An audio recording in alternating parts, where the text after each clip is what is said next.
do not call down the DRMA. Do not call down certain things. There are some areas that must be declared zones of disaster. Westmoreland, St. Elizabeth. But do not call down smart cities. Do not call down technocracy and transhumanism. Do not call down Pegasus.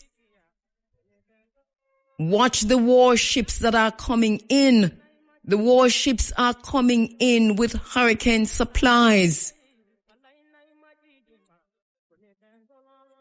Watch the planes that are coming in.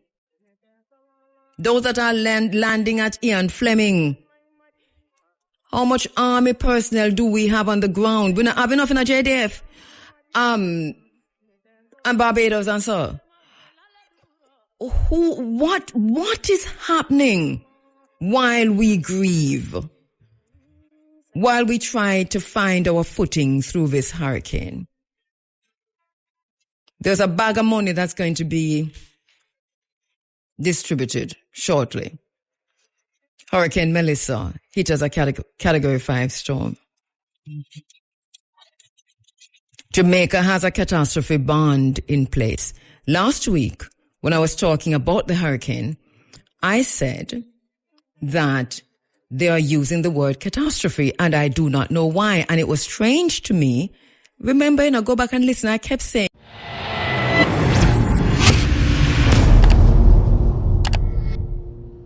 we are in and we're in the cone in terms of how Melissa exited the island.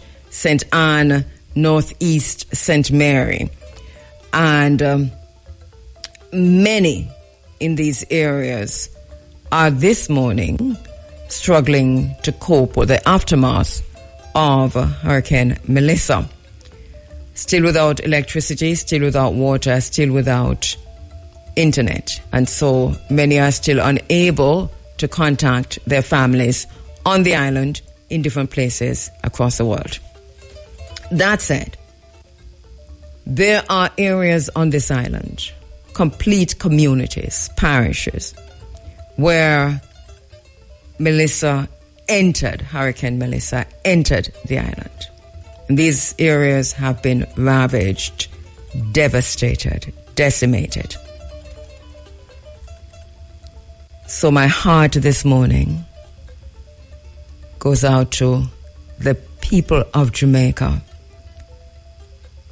who are still reeling, shock in the eyes, shock to the system from this devastating hurricane. There are places on the island that were barely impacted. If you are in those places, it's quite likely that you're listening to me this morning because you still have electricity, you have water, you have Wi-Fi, you have internet. And if you're not paying attention, and if you do not have families in these other parishes and these other areas and can't reach them, if you haven't seen the devastation, if you're not able to put yourselves in the shoes of our families across Westmoreland, St. Elizabeth, St. James, parts of Clarendon, St. Catherine, then you probably have no idea of the humanitarian crisis that is taking form in Jamaica. Welcome to the Africa Forum. Later on in the program, at about 7:30, we hope to speak with Dr. Dayton Campbell, Member of Parliament. He has been in Westmoreland looking at the damage. I know you're not seeing a whole lot coming out of Westmoreland because the cameras are not necessarily in Westmoreland yet. But it's devastated. We were in Bluefields and Belmont just last week, Sunday. It was raining. just an ordinary Sunday afternoon rain. It rained for a few days. And that experience alone is an indication for me to understand the devastation in Westmoreland, and not just in Bluefields and those areas, White House and those areas, but in Darlaston and all the other areas, and we're going to be talking about them shortly. So we hope to speak with, I spoke with Dr. Dayton Campbell last night, and I'm sure that he's available to come on this morning at 7:30, so we'll be having a conversation with him about the situation in Westmoreland, how you can help. Because this is where we are now. Last Tuesday, October 28, Hurricane Melissa made landfall as a Category 5 weather event. This was on the southwestern coastline.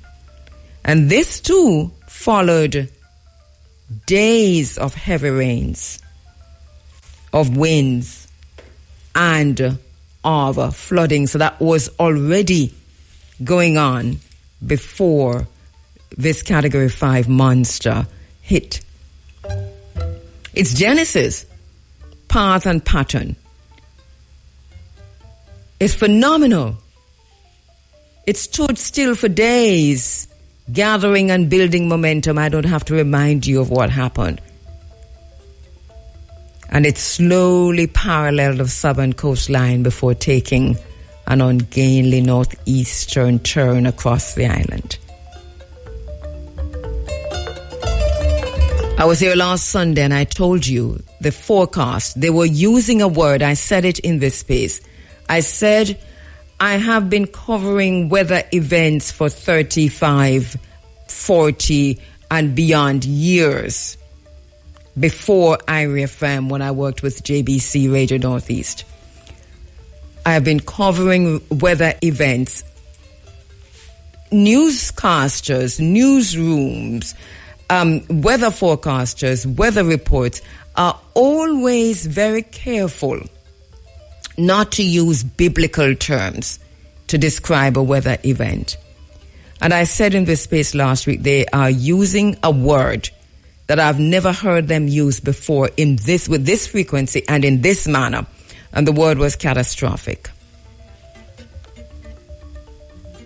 Where it touched down in Jamaica, it was catastrophic. Where it exited, not much so, but still, we in this area are also in the post-traumatic stress disorder phase of coming to terms with this. So I can just imagine our families in Westmoreland, St. Elizabeth, the South Coast. And all of these areas, not just when we say St. Elizabeth, we mean St. Elizabeth. Not just Treasure Beach and Black River. Santa Cruz and across St. Elizabeth. When we say Westmoreland, we're talking about Westmoreland. When we say the South Coast, understand that a lot has happened here. And we cannot afford to make the mistake of just focusing on particular areas. Let me take a quick break. To go back to what I was saying before, the punishment meted out by Hurricane Melissa was unprecedented, catastrophic, and relentless as it shredded the landscape with missile precision. And what we have in the wake is death and destruction. And this is serious, and we are taking this serious. At the zenith of its fury, this monstrosity was indeed a Category 6. They say there is no Category 6, but they can no longer say that. As of Hurricane Melissa, there is a Category 6.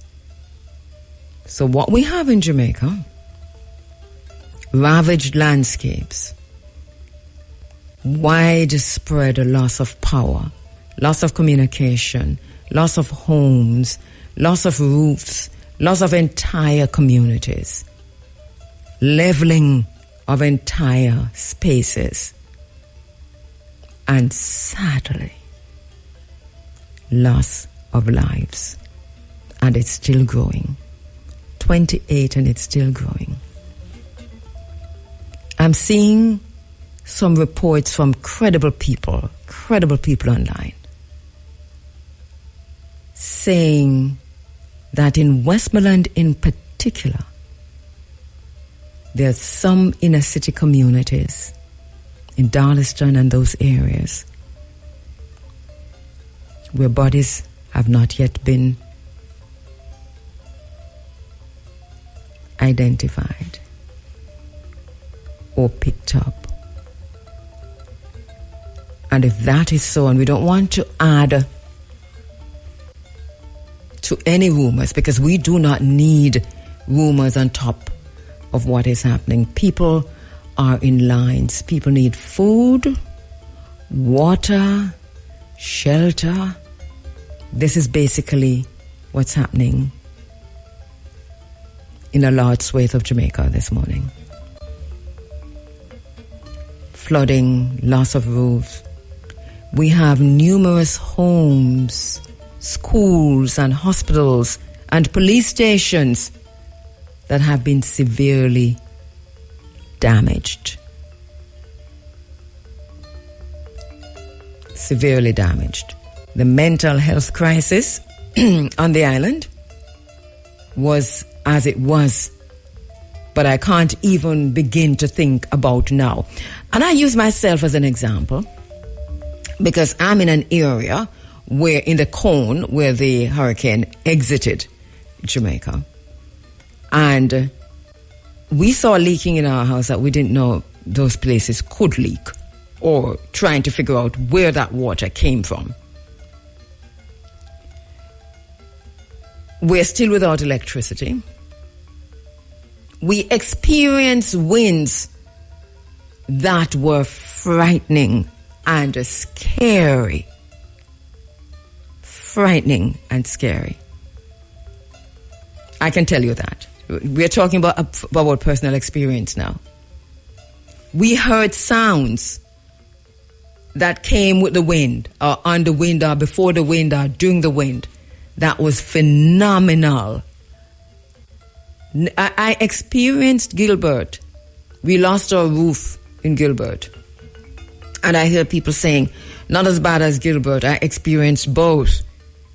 And yes, there might be places in Jamaica where it wasn't as bad as Gilbert. But there are other places where it was worse. Gilbert entered Jamaica at Category 3. There are many places in Jamaica where this hurricane hit at Category 5.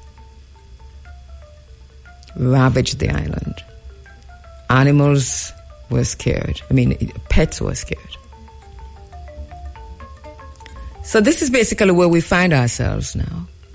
In a situation where, for my own self, just using myself as an example, I can extrapolate.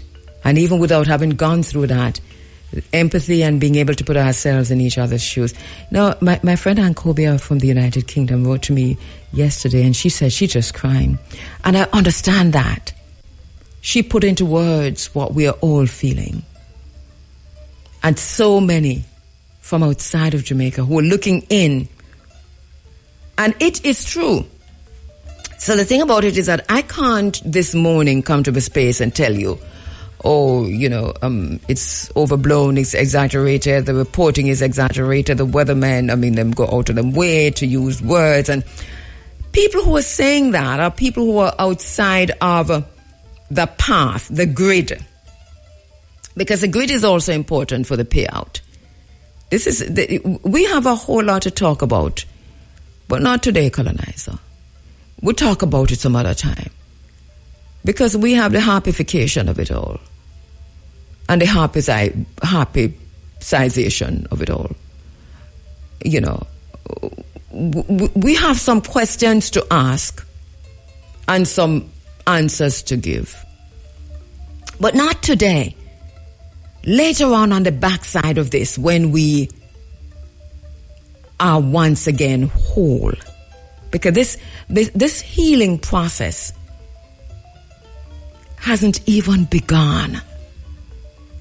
That's how some areas are. I spoke to my friend yesterday. She's in St. Elizabeth. She in Santa Cruz. She called me during the hurricane. Before it hit us, we were having heavy rains and so on. And I've never heard her like that. She said, Cabo, it's bad. It's bad. It's bad. And she's not one for exaggerating. And she called me back again later on to say, all my family roofs have gone. And everybody now in my house. And she called me again to say, my roof is compromised. And we're all life. And I don't know why I'm talking so much about trees. But the trees feel it too. The trees feel it too. And I feel it for the trees too. But, so if you're going in that area, then be very careful from you enter the Rainy River Bridge, because although it's cleared, you still have some stuff at the side, and I think it's well cleared, but be careful. And then also all the way into when you get to that area just below Couples Hotel, right before you hit the White River Bridge.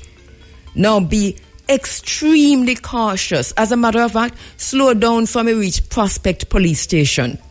Because you're coming into, that is, if you're coming into Ochi from St. Mary end, if you're going into St. Mary from Ochi end, slow down from you reach the White River Bridge. Slow down. As a matter of fact, when you get out of a stoplight, crawl.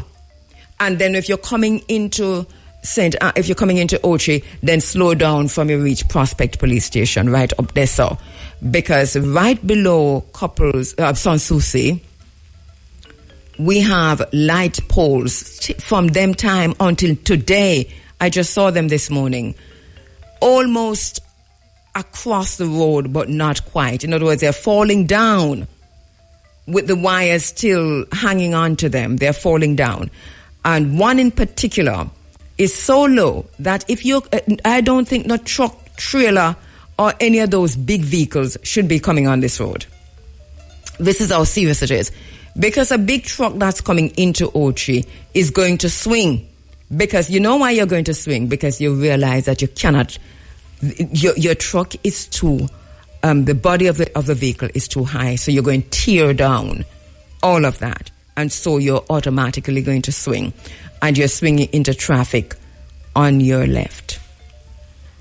Now, if you are going up, then it's clearer for you, but it's still hanging over you. And one in particular is really bad. And then there are 3 others just before you hit the White River Bridge that are leaning down also, ready to tumble down over the road, but held up by the wires.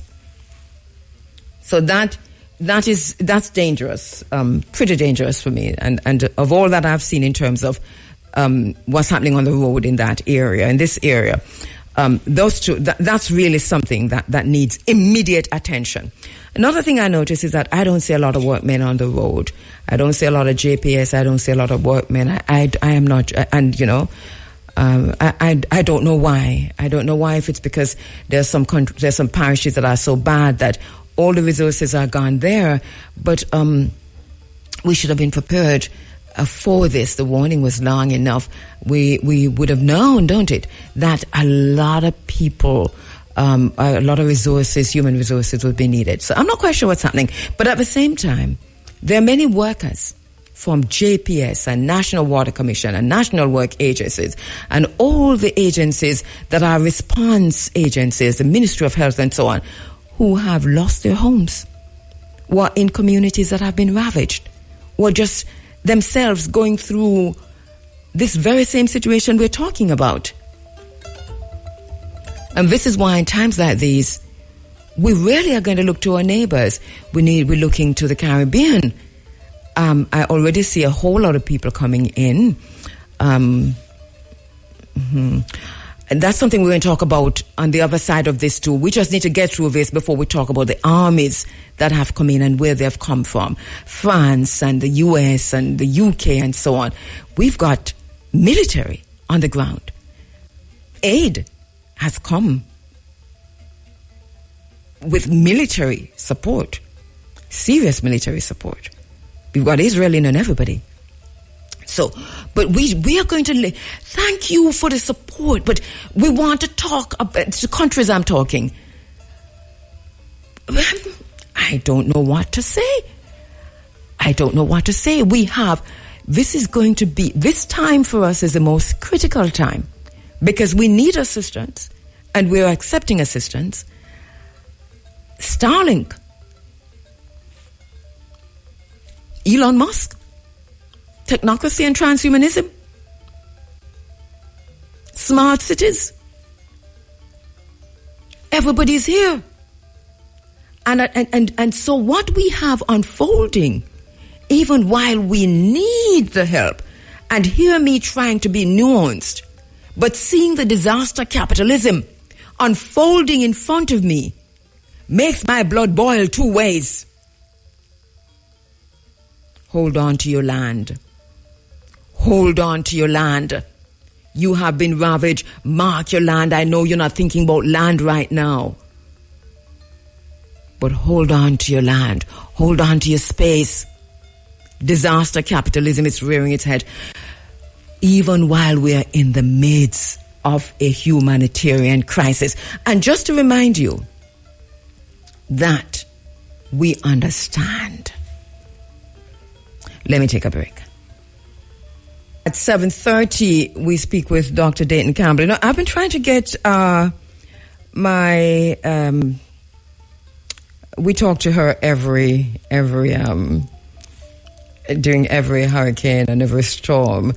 My friend Audrey Williams from the Jamaica, from JPS, because power is out in not most, but in a whole swathe of Jamaica. And my daughter is helping me this morning with production, with in-studio production. So she's sending me information that she is sourcing from across the news media. And here is one from the Gleaner. Electricity restored to 150,000 customers and more to come by today, says JPS. President and CEO Hugh Grant says restoration work has advanced significantly in Kingston and St. Andrews, St. Catherine and St. Thomas. And Grant says teams are on the ground continuing damage assessment in these parishes to restore all customers. However, there are some areas that are currently impassable. And that is true. We head into, I drove from Oterias to Hopewell Marlborough in St. Mary yesterday. Was it yesterday? I don't even know if yesterday. I mean, the days are just rolling into one. So I went to see my mom, and that's also a situation in Marlborough, in Hopewell. No electricity, no water, no network or spotty network, so people can't contact each other. And that route through Beaumont, we call it Beaumont in St. Mary, and for the authorities, Beaumont in St. Mary, that is between Liscard and Hopewell, that whole watershed area where no electricity can run because it's a watershed area, all the wells and all of that. That looks precarious. Trees are falling down. You know, the most ancient trees in Jamaica, I think, are in that area. And many have fallen down and that situation there looks away. And then also, as you get to going into Hopewell, and this is for Mr. Newell, the Member of Parliament, Newell, that Omar Newell, pay some attention to, and know you're doing what you can, but please pay some attention to Hopewell Marlborough in St. Mary, from Liscard all the way back down to Richmond and come down that whole circle, because there's a lot there, including how the electric wires are just falling down across the road. And as you get to Polly River, which is just a little bit from Liscard, there's something happening there. And as you go up, you can see what's happening. So pay some attention there. But that Beaumont area, kind of look away, and I'm a little bit concerned about it, including the road, right? Because there's a road that just if you know, you know. It's really between two rivers. One river. The river runs from one and it goes on to one, and that whole system used to be the baptism hole back in the day. And that road is getting narrower and narrower and narrower as the water eats out from under the bottom. And so pay some attention to that. So to the people of Hopewell, Marlborough, and St. Mary, you know, I know you're helping each other. I know you're looking out for each other. I stood in my mama's yard yesterday, and I was able to look all the way into Fraser Wood and possibly Woodside. And as I say, Woodside, Nana Erna Broadbar, how are you doing, Nana? And to the people in Woodside and Rock Spring. And we can see you all from bottom Hopewell or top. Yeah, we can see you all from over Marlborough. We can stay in our yards and just look over. And I'm sure you're doing the very same thing. People in Africa, people in Bongo Town, you know, in Hopewell, in Rock Spring, as I said before, all that area. We know you're still without electricity, you're still without water. And we can see why the situation with electricity is really something as you drive across the areas that have been hit by Hurricane Melissa. The wires are down, the light posts are, you know, them split in two, ravaged where there are wooden light posts, them just broken, they're strewn all over the place. And this is across Jamaica, you know. So I know that JPS has a challenge, and I've read somewhere where JPS also said that the backbone of the grid is compromised, and that is making it more difficult. I go back to mental health. Because this is a serious crisis as we go through it together. What we need from the agencies is for you to tell us what's happening. I was of the opinion, for example, living where I am living, that would get electricity back by, say, 3 days at the most, 4 days, you know, and, you know, but here we are. Also, we are without water, so no electricity, no water. And the ability to communicate, nil, because the network failed us. Digicel failed at a critical time. I don't know why. I need to hear what Digicel is saying as to why it failed and why, you know, we're taking such a long time to at least make contact with our people across Jamaica. Help me get in touch with my family is what people are saying to us. Help me find my family. I can't hear from my family. People overseas, people here on the island. And that is adding to the mental crisis because we do not know what's happening with our families. And a lot of them are in the areas that have been decimated. So this is critical. The communication is critical. It is vital. It is important. I see Starlink coming in. And a lot of people are signing up to Starlink. Well, you know, this is a disaster time. In disasters, capitalists do not give up or pass up on opportunities, you know. So know what you're signing away. Whatever you sign, read the fine print. And that is a fine print that we're going to have to read later, is the 11 billion or so that we're drawing down on. I know a lot of people are talking about that, and it seems great at the moment. It's good that we had that insurance. I'll talk about it on the other side of this. But so read the fine print. You know, we right now there is this rush to communicate because we need to know, and it's an opportunity. But before you sign anything away, Because we're the same people who are afraid of needs. What a laugh in the middle of the hurricane. These are serious times. These are dark times, my love. All around the land, where beetles crawl. So we're the same people who are afraid of needs. But we're chasing Starlink. 12 minutes after 7 o'clock. I don't know. I can't tell you not. I'm not going to tell anybody to do anything. We are heading to smart cities. We're heading to technocracy and transhumanism. And if you read Vision 2030, the Jamaica National Development Plan, which is now Agenda, they're no longer saying Vision 2030, right? It is Agenda 2030. And do you have your books? There were 2 books that they published in about 2015? Let me see. I have my book done with me every time. Let me see. Published 2010 by the Planning Institute of Jamaica. So if you read your Vision 2030, them have a small book and a big book and an in-between book, but definitely 2 books. Agenda 2030, it lays out quite a bit of what we are experiencing and what you've been experiencing over time. But once again, I say we put that over DESA until we have sorted the immediate need.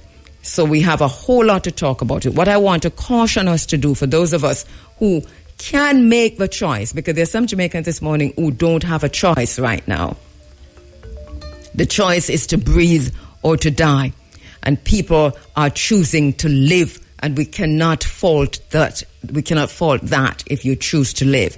Choose to live. Choose to live. Every time, choose to live. But for those who can make a choice right now, be more deliberate. Be more critical. Be more cautious. Think deeper of the choices you're making and hold on to your land. Disaster capitalism is already rearing its ugly head. It's another term that we threw in this space many years ago, and every once in a while we draw it out. We started talking about this with Haiti way back in the early 90s. And here we are now. Here we are.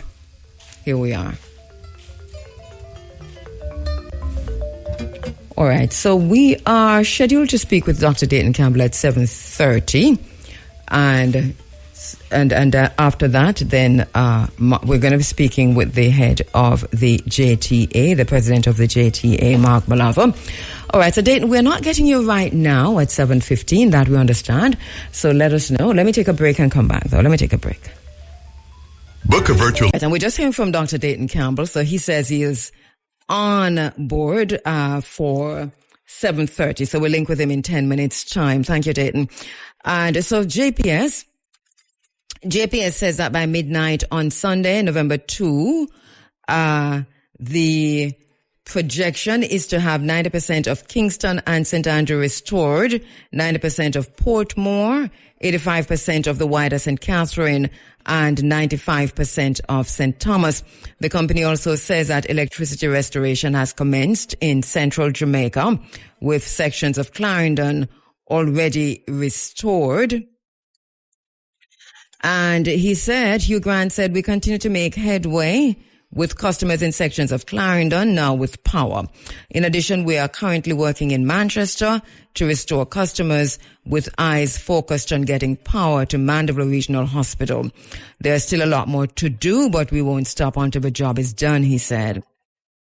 JPS again shared that the hurricane caused extensive damage to its high voltage transmission lines, the backbone of its network system, along with essential distribution lines island-wide, particularly in the central and western regions. The company says crews, including overseas line workers, have begun rebuilding sections of the power grid network, including repairs to key transmission lines. Regarding hospitals and essential services, JPS says power has been restored to 13 of the 21 major hospitals. Back with power are Kingston Public Hospital, Victoria Jubilee, Princess Margaret Hospital, Bustamante Hospital for Children, University Hospital of the West Indies, Maypen Hospital, Morant Bay, Spanish Town Hospitals, National Chest Hospital, Linstead, Bellevue, and St. Joseph Hospitals. JPS has also indicated that it is providing power to 92 National Water Commission pumps, which is 37% of its critical facilities. 37, you know. Wow. These pumps are located in St. Thomas, Kingston, St. Andrews, St. Catherine, and Clarendon. The power company says it is also partnering with the Ministry of Education, Skills, Youth and Information to facilitate restoration of schools. It is important for us to acknowledge that this is an unprecedented disaster. Jamaica and, in fact, the Caribbean has never experienced a weather system of this magnitude. This is coming from Grant of JPS. He says, this hurricane is one of the most powerful on record, so we ask for your continued patience as our teams, supported by overseas crews, work tirelessly to restore power safely and as quickly as possible. Currently, just under 58% of customers remain without power, down from 77% immediately after the hurricane conditions subsided. The company, he says, continues to appeal to the public to prioritize their safety by avoiding downed power wires. And one thing I also want to talk about is when the electricity comes back to their homes. Should people be doing tests before? I know that's a big ask, but considering, take my home for example, we had leaking from where we never know it could have leak, and I hear everybody saying that we don't know where the water came from, because it certainly wasn't coming from I don't know. It come to me like it had come from no rain, and the rain came at us like needle points. Or daggers, if you will. Daggers with needle points. That's how the rain came. It never comes straight from up. It comes from sideways, like a martial arts movie. You know, the ones that set in South Korea, you know, the fantasy one, them. Daggers and daggers and daggers with needle points. That is how the rains came at us. And, you know, I was just talking to Talia before she left this morning, and she said she had the very same experience of just leaking and not know from where. And so many people that I spoke to in the cone, especially northeast, the northeast St. Anne, northern and northeastern, northern St. Anne, over north and northeastern St. Mary, that this is our experience. So I'm talking about when the electricity comes back. You know, I don't know. So I'm wondering if they have time in these ravaged areas to kind of, if not to stop by, but to send information out then to say, how do you do a check? You know, because I know you said before, turn off the breakers and stuff. But before, you know, if you said lighter come back, say, for example, in a St. Anne's Bay today, do you have any advice for the people in the homes there? Like, should the breakers still be off? Or should they be standing by waiting for the light to just come out of the house? I know some of this we're supposed to know ourselves, but not everybody know that. Not even me not know that. I'm supposed to know. So, but these are questions I have just them little questions in on the back of my mind. All right. There's a lot happening in the world, you know. And if I get a chance this morning, I'll bring some of that to your attention, because there's a threat now from President Trump on Nigeria, and he's actually ordered that Pete Hegseth, the Secretary of War, get immediately on the issue of Boko Haram in Nigeria. We have a lot to say about that. But the way they're framing it, they're saying, Christians are being killed in Nigeria, and so they have to go in. And so America is threatening Nigeria with war this morning as we speak. And it's not a joke. It's a very serious thing. Tinubu deserves what he gets in a way, but him alone, not all of Nigeria. He's been betraying the people of Nigeria since the day before him win until now. And here we are. Dangote Oil is a private oil company. It is in Nigeria. It's one of the biggest oil manufacturing company, in the world. But also, Nigeria doesn't have a public oil manufacturing going on right now, because all of that has grounded to a halt. And there's a whole lot to unpack with the focus that Donald Trump now has on Nigeria. This is very, very serious, because it is all but war in terms of what he has declared. And I don't know what he wants. People are saying it's oil, people are saying all kinds of other stuff, but it's oil in Nigeria, it's oil in Venezuela, and it's rare earth mineral and so on and so forth. But Boko Haram has really been wreaking havoc in Nigeria, but not just killing Christians, killing anybody and everybody, and must be dealt with as a terrorist organization. But remember, there was deep investigation back in the day about who was funding Boko Haram, who fund ISIS and ISIL, who created all of this, and who's the president of Syria right now, and what was he before? And we have had that conversation here in this space. So that's happening. Also, what's happening in the Caribbean waters is no joke.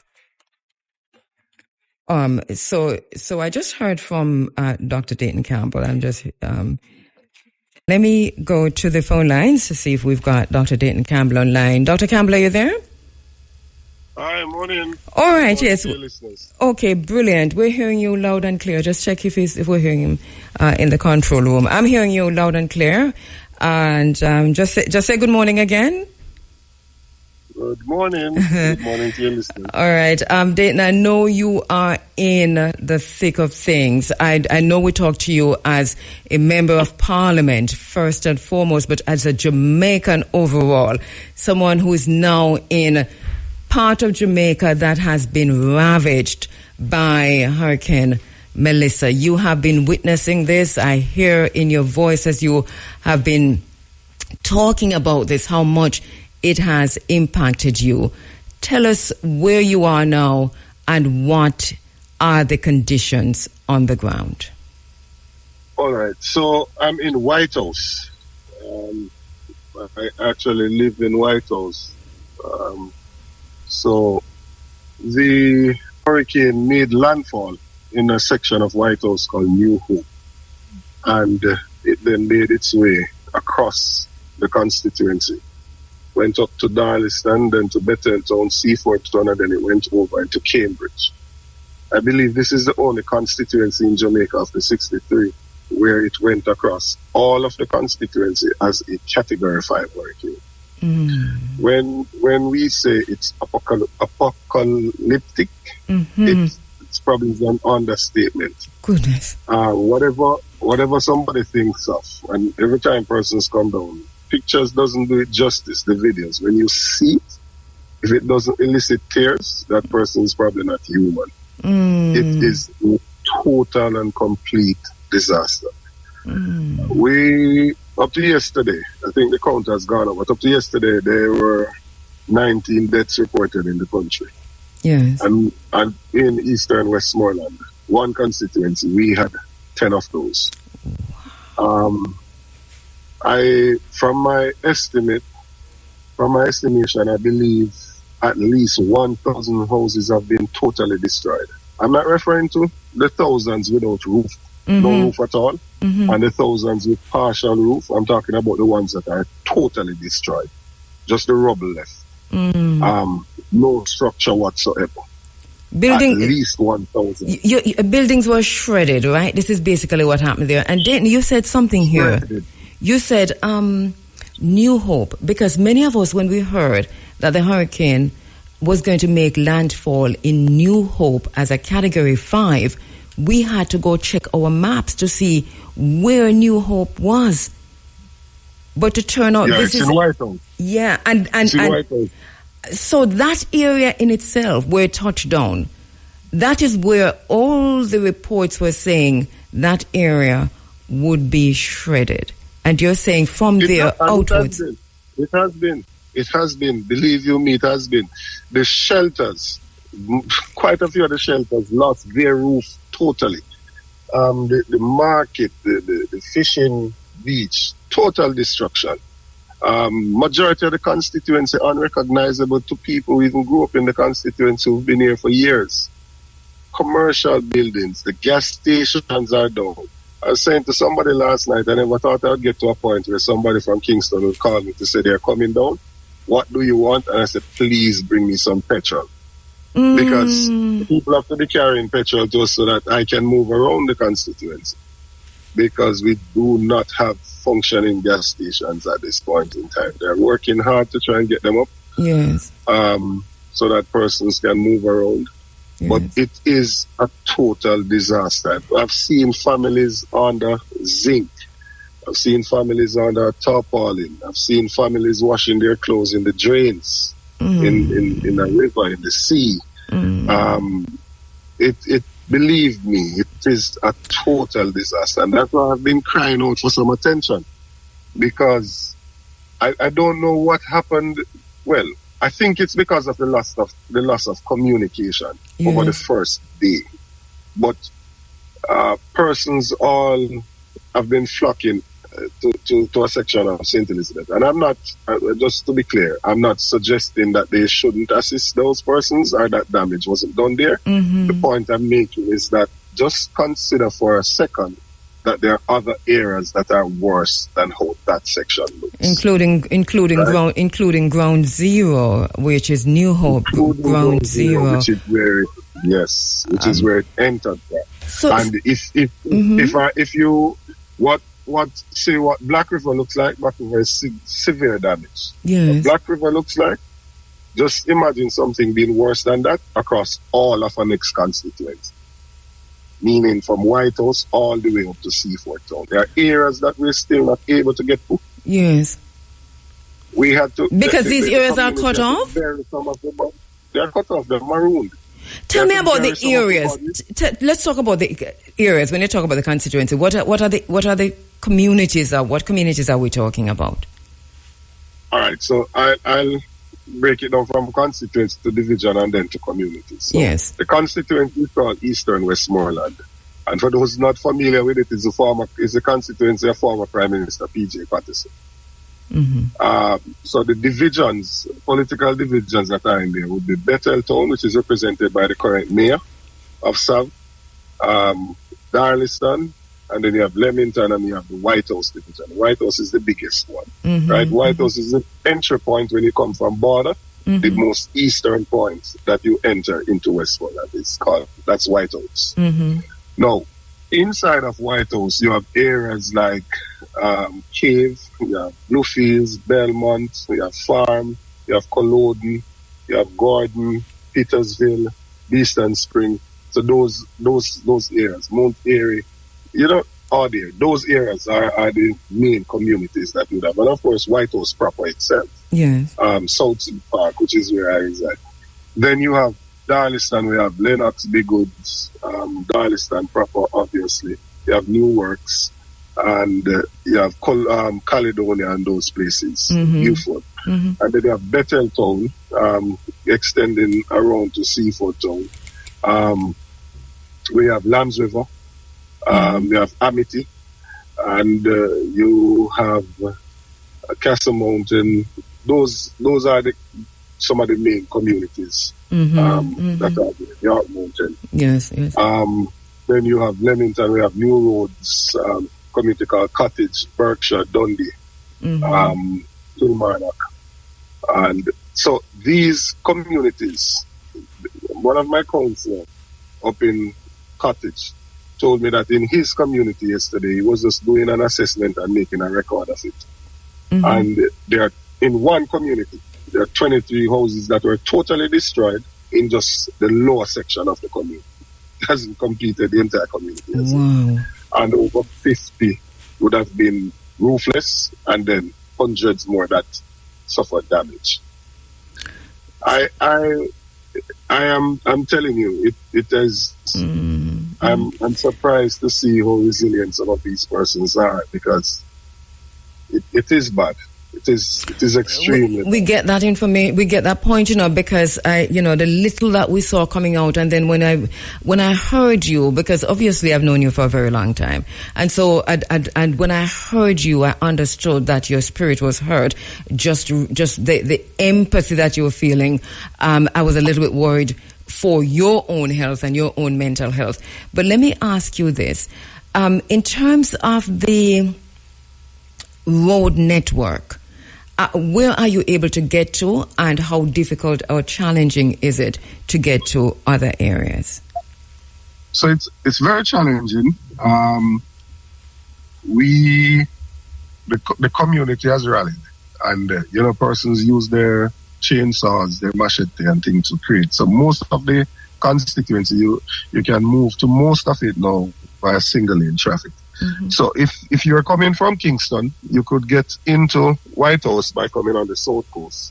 The normal part that one would drive to come to Santa Cruz, then come to Lacovia, come through Holland Bamboo to Middle Quarters, and then come Luana to Border, and then into the constituency.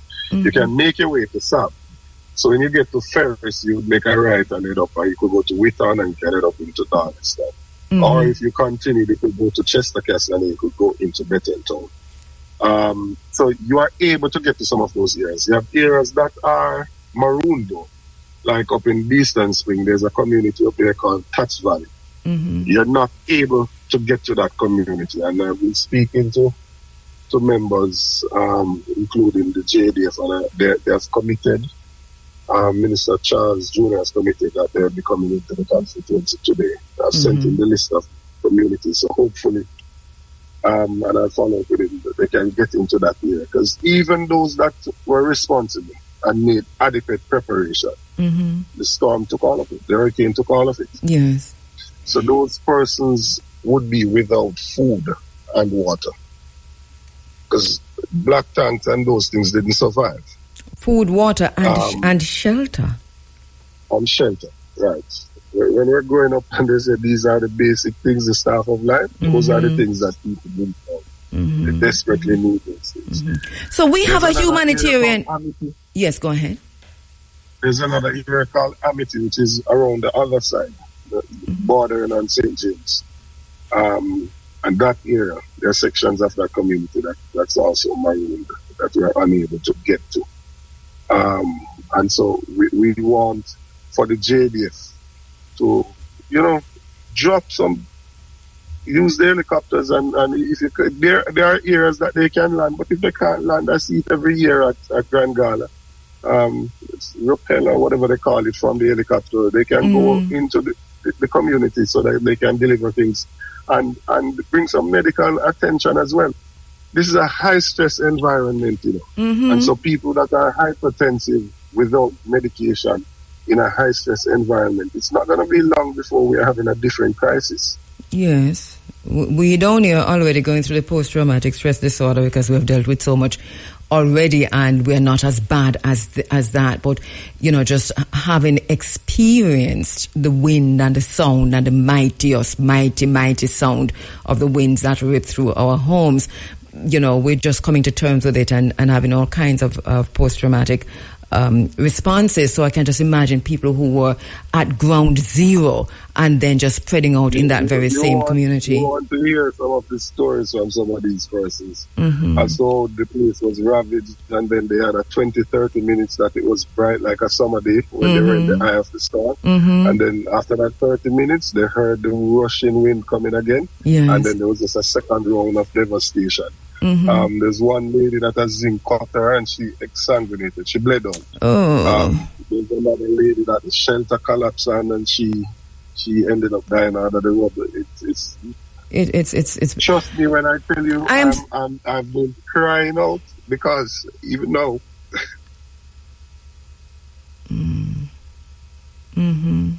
even now I'm just asking persons to have a look to what I'm saying.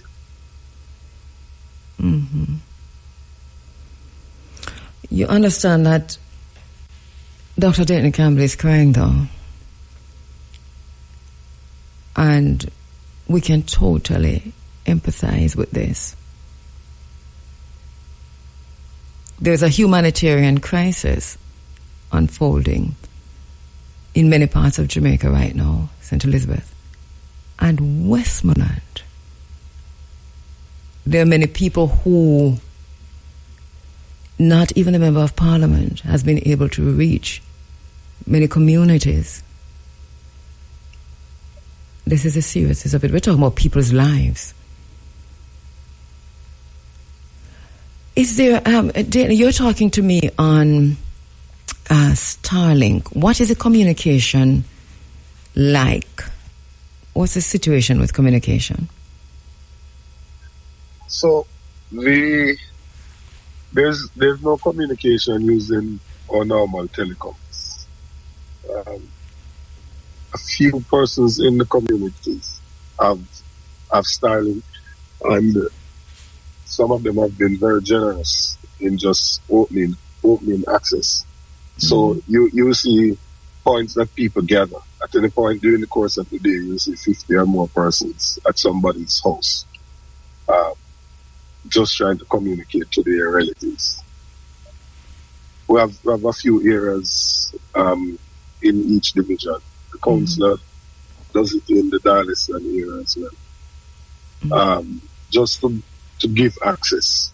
There's another gentleman over in Seaford on Sheldon, one of the large farmers, that he has been a real trooper in just opening up his supermarket and assisting persons and allowing them to connect to his Starlink.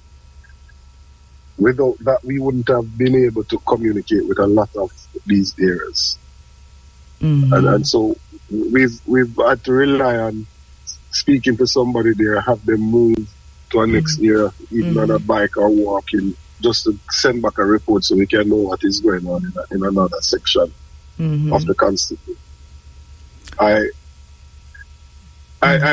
think way more needs to be done in our response. All right, tell me. Let's talk about what needs to be done now. What is it that you're there? You're in the thick of things. So first and foremost, I think that the JDF has to set up some bases across the constituency.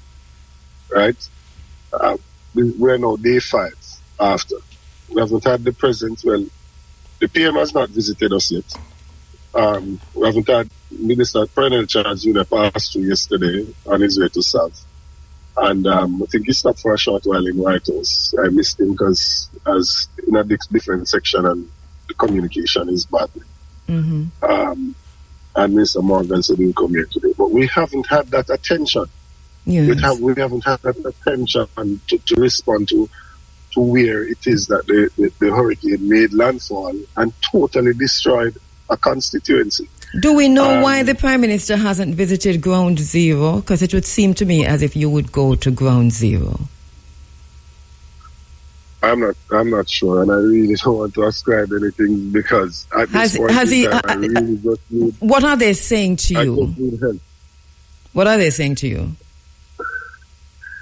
Well, most persons seem to have been unaware of the extent of the damage. And at least five ministers of government have said to me that they only became aware when they saw the post that I made. And I've been saying that because you did not hear anything out of Westmoreland over the first 24 hours, wasn't because there was comfort and normality. It was actually a cry for help. It was actually a cry for help because persons just could not communicate. Right? I don't represent Central Westmoreland. It's represented Sav. It's represented by Dwayne Parks. He doesn't have easy access. But I can tell you from the aerial tour that we did that Savlamar has also been severely damaged. And Central Westmoreland has been severely damaged. So those are the issues. But I think the JDF needs to set up some base. Yes. We need a medical tent in different points in the constituency so people can go there, they can get food supply, they can get medical attention. I think NAA has to be fully activated in the constituency so that they can clear the roadways. There isn't a standing normal light post anywhere along this corridor, you know. Either they're fully down or they're almost down. Yes. Even the concrete ones broken in two. The trees do not have any leaves. When you're looking now, out. It looks like it is Gaza or somewhere there where bombs have been dropped. Dystopic. It looks dystopic. And I saw where you said it's apocalyptic, and I said, you're right, because the little that you're seeing, and even for us here, I mean, in St. Mary and St. Anne, some of the places this is the very same word that we're using, so I can imagine where you are.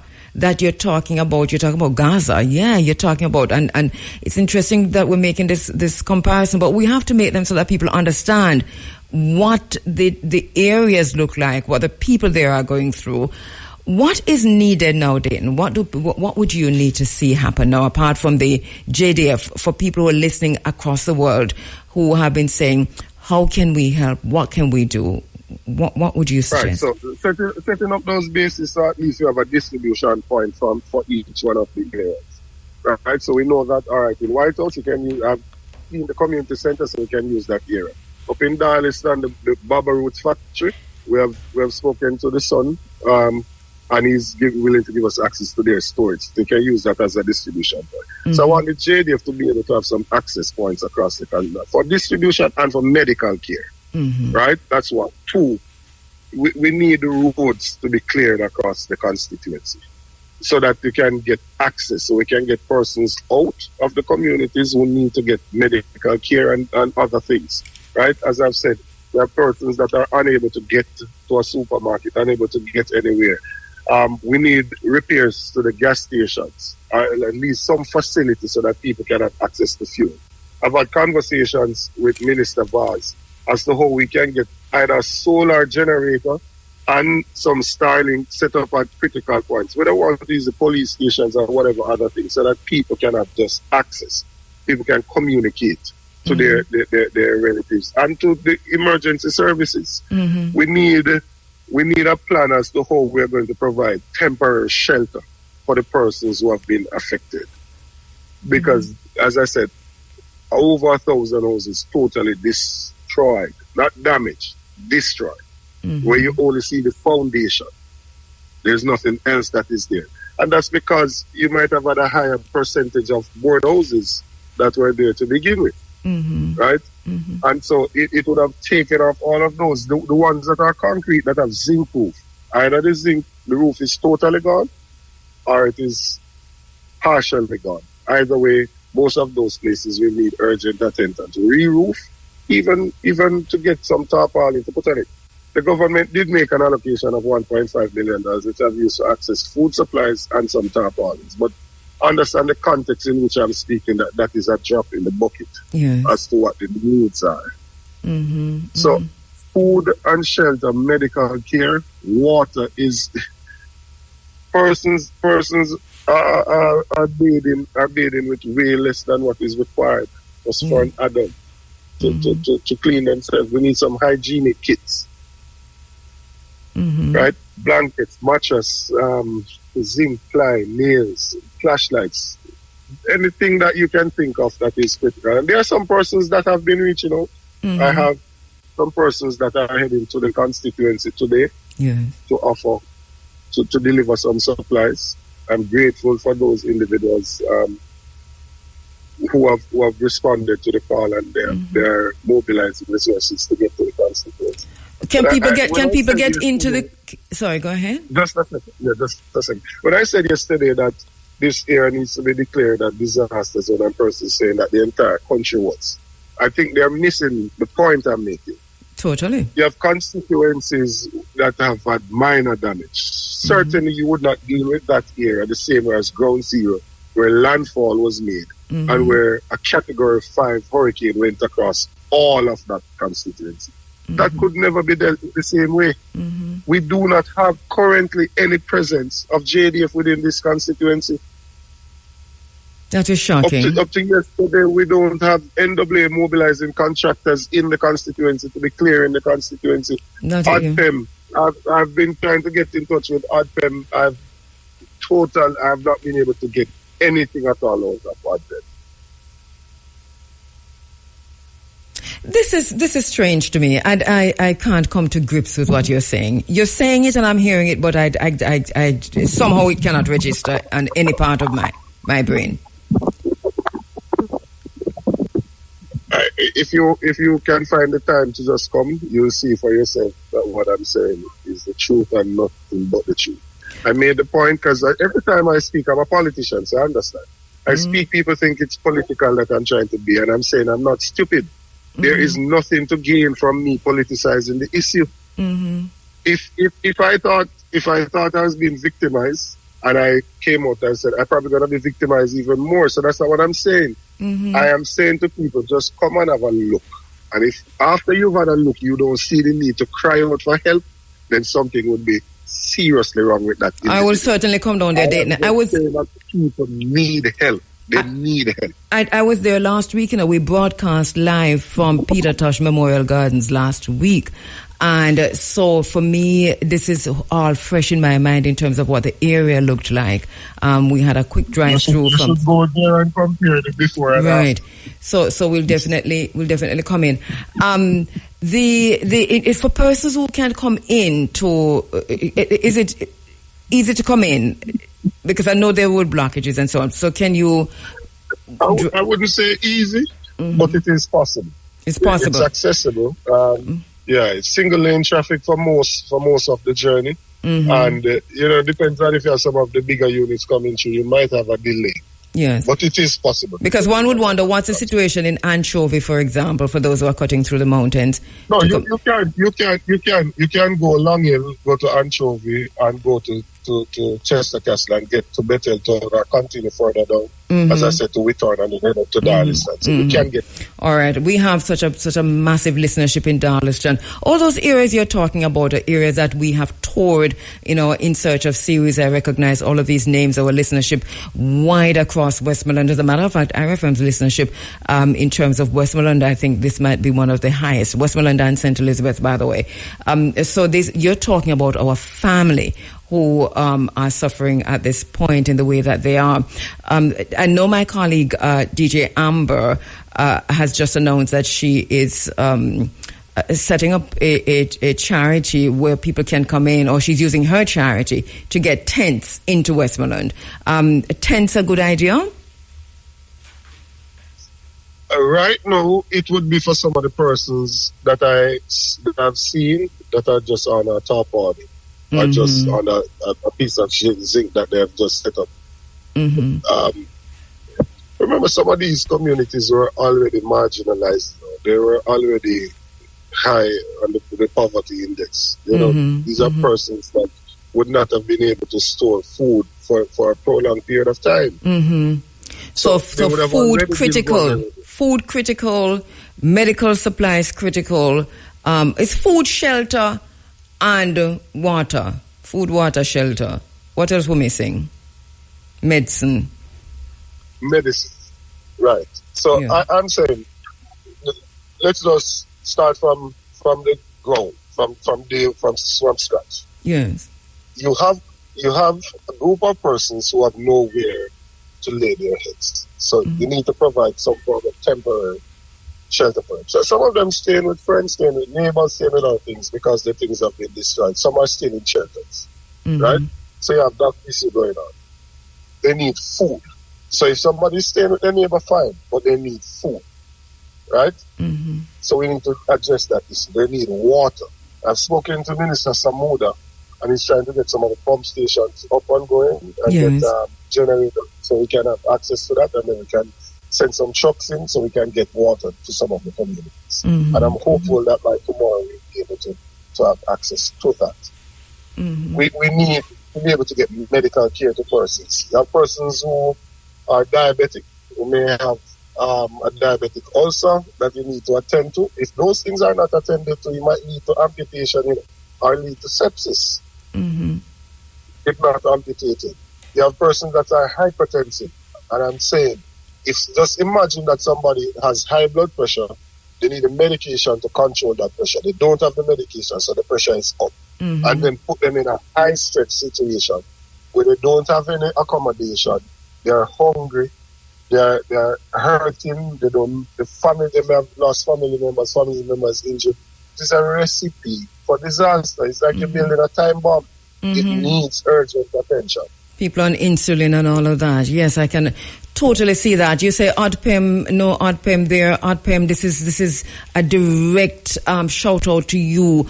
There is a humanitarian situation developing as already underway, humanitarian crisis in Westmoreland. Pay some attention. JDF, pay some attention. Will somebody pay some attention to what's happening? The humanitarian crisis that is about to literally explode in Westmoreland. Please, Dr. Campbell, thank you so much. I'm going to try and come down there and have IRFM or somebody link from there, but we have to have eyes on this ourselves. Also, I hear exactly what you're saying. I know that you're feeling the pain of the people in Westmoreland and that you are genuine in your cry for help. We join in that cry for help for Westmoreland. Ground zero is where the hurricane hit Westmoreland, New Hope. Thank you so much, Dayton. All the best. We'll keep in touch. Thanks, Coach. To see if my next very special guest is now online, as we have been telling you. Want to look at what's happening with the schools and with the restoration of water. But online, we have principal of Yallahs High School and the president of the Jamaica Teachers Association, Mark Malava. Mark, how are you doing? I'm all right. Good morning to you. Good morning to your listeners. Morning. Hello, good morning. We're hearing you loud and clear. Thank you so much, Mark, for joining us, Mark Malava, on the Africa Forum this morning. Really appreciate you taking the time at very short notice, too. And how was Yallahs High School? How did you fare during Hurricane Melissa? Well, I'm officially on leave, but information that I've gained, we did not come out so badly at all. Most of our roofs are slab roofs, so only minor damage to the farm. But outside of that, we came out on the better side of the hurricane. Mm-hmm. In terms of other schools, though, not so good. Quite a few schools. No, particularly those schools in rural St. Catherine, Clarendon, Manchester, St. Elizabeth, Westmoreland, St. James, Trelawney, Hanover. Those schools seem to have been, those institutions seem to have suffered immensely. Many of those institutions down there, particularly though the older institutions. For example, when you look at a Manning's High School, they were devastated in Hurricane Beryl, and they are even more devastated now. Wow. So when you look at many of these institutions, they did not come out well at all, particularly down that side of Jamaica. Mm-hmm. And I know a few in St. Anne had some damage. Yeah. I think I saw your castle, St. Hilda's, and possibly others. So what can you tell us, though, about how bad they died? And I know as president of the JTA, some information, of course, will be coming to you, but from the information that you have and that you can share with us, what can you tell us about those that are, extremely damaged as opposed to those that are not so bad? And in terms of when are we going to see the rollout back to school? Because I did see a report from the Minister of Education saying that some schools will return tomorrow. Yeah. So what the Ministry of Education is pretty much saying is that schools in Kingston, St. Catherine, and schools in parts of Region 2, which has to do with St. Thomas, Portland, St. Mary, I believe they said Region 7 as well, that has to do with Clarendon, will start to go operational once they are able to do so. I know that the schools down the side that the hurricane ravaged will not be able to resume school in the way that we know it anytime soon. Mm-hmm. It's the damage has been significant. There are some institutions that have just flattened, really. What are some of the worst hit? Some of the worst hit, I really can't say those institutions that are the worst hit. But I have seen, just the communities. The communities that have been seriously damaged. I know in Eastern Westmoreland, those schools a lot of those schools were damaged. St. Elizabeth, I know Cites experienced significant damage. Institution behind Cites, I think that's Santa Cruz Primary. They got some damage. Lacovia, those institutions down that side, they really got some serious damage. I see the minister, in terms of what the Ministry of Education put out, they're saying regions 1, 2, 6, and 7. And these would be, region 1 and 6 would be where? Let me just double check that. So what you're... Right, I'm looking. I'm not sure if it's it seems updated. The info, update on school reopening. 55% of public schools expected to resume by tomorrow, and it says 1, 2, 6, and 7. You did mention 3 of these. I think 2, 6, and 7. So what you're finding says 1, 2, 6, and 7. The region 2, for example, is St. Thomas, Portland, and St. Thomas, Portland, and St. Mary. Region 1 comes down to Kingston and St. Andrew. 6 has to do with Clarendon, and 7, I just need to double check where 7 is. But those are the particular regions that have to do with reopening. So region 3, which is, I think, St. Anne. Region 3, So when you look at the regions down that side, they are damaged. What I like to do though is just break it down into parishes. So what you're finding, for example, is parts of Manchester. Parts of Manchester will be able to open. They have indicated, but one of the major issues that many of these schools are having, it has to do with the state of readiness to really open. So what you're finding, for example, is that some schools don't have water, some schools don't have electricity.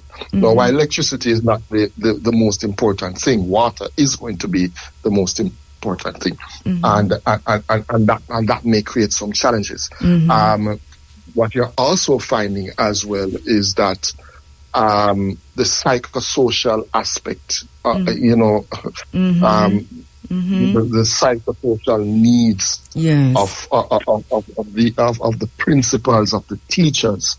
I don't believe that we are responding to that in the way that we ought to respond to that. And I think this is a very good point, because as the students are suffering, as the buildings suffer, the human resources, the principals, the teachers, too, have lost so much in the storm, and have gone through. But it goes further than that, because the education system has been taking a beating over the years. We came out of COVID, the years, and what you're finding is that took a deep psychological toll on us. We went into floods. We had to treat that. We went into burial and we had to treat with that. And then here comes the storm.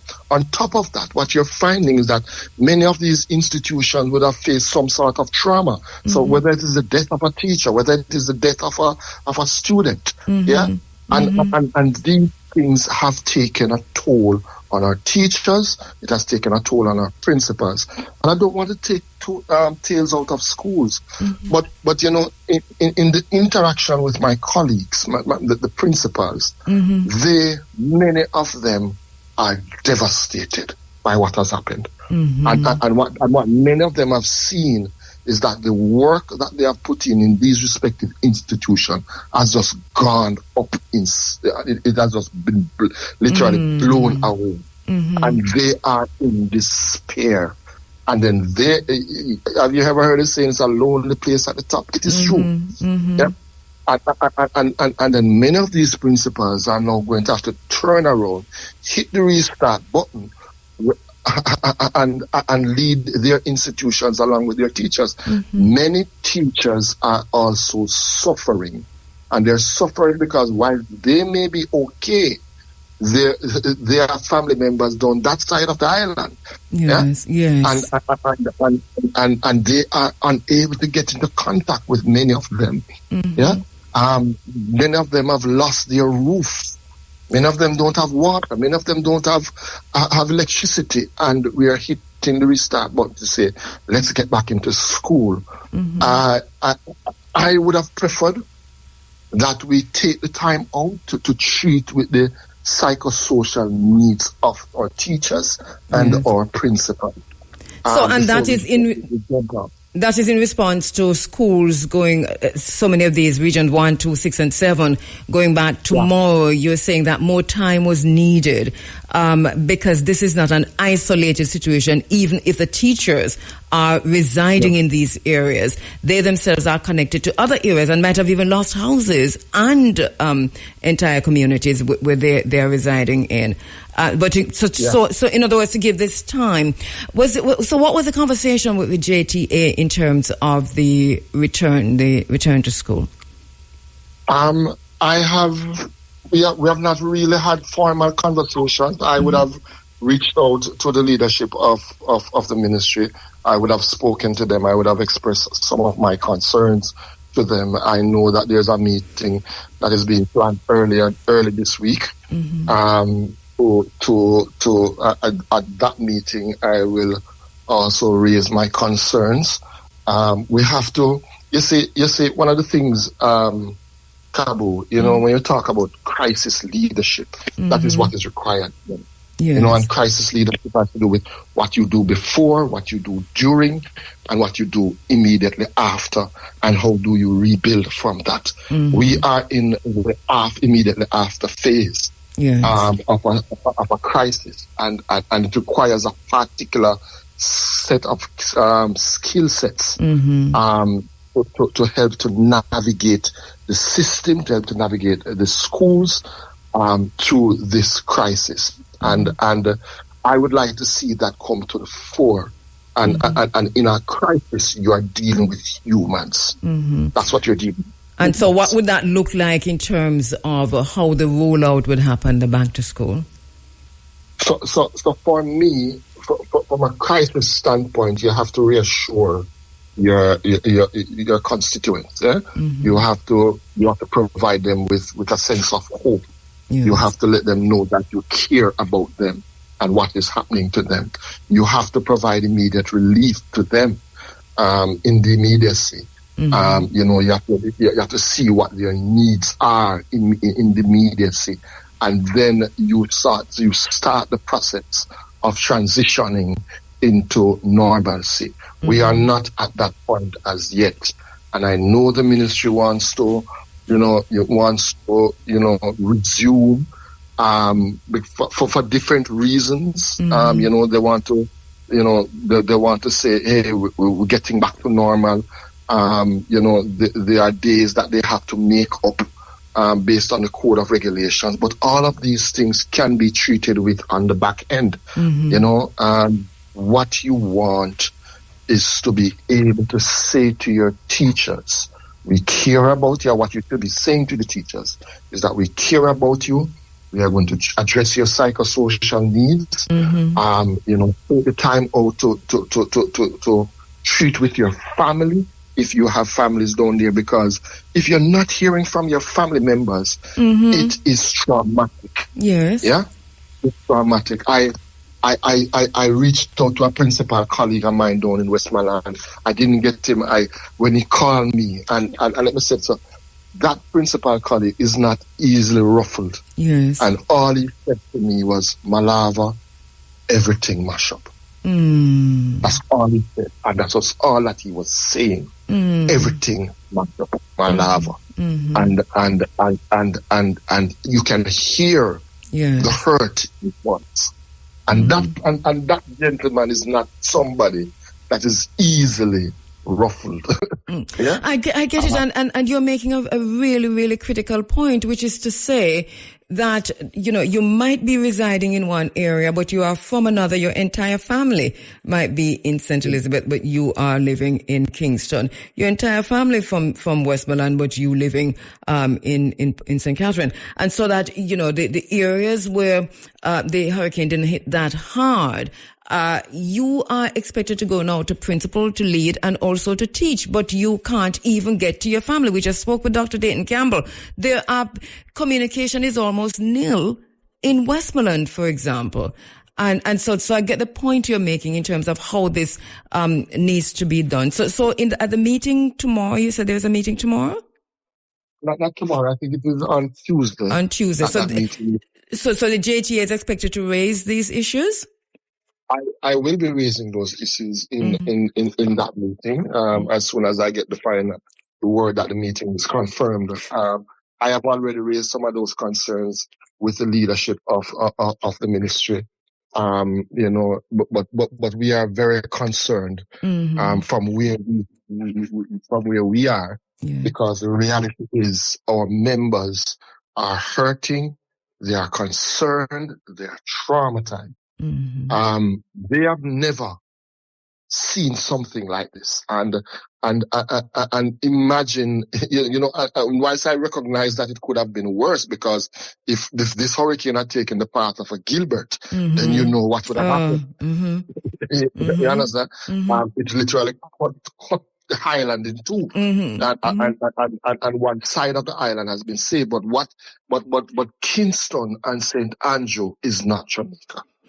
And that is the problem that I'm experiencing on the backside of this storm, that the decision making is coming mainly from St. Andrew, Kingston and St. Andrew, and not just with education, but with so much more. And there seems to be a coldness, a disconnect in terms of how those seat of decision is understanding what has happened to the rest of Jamaica. It is concerning.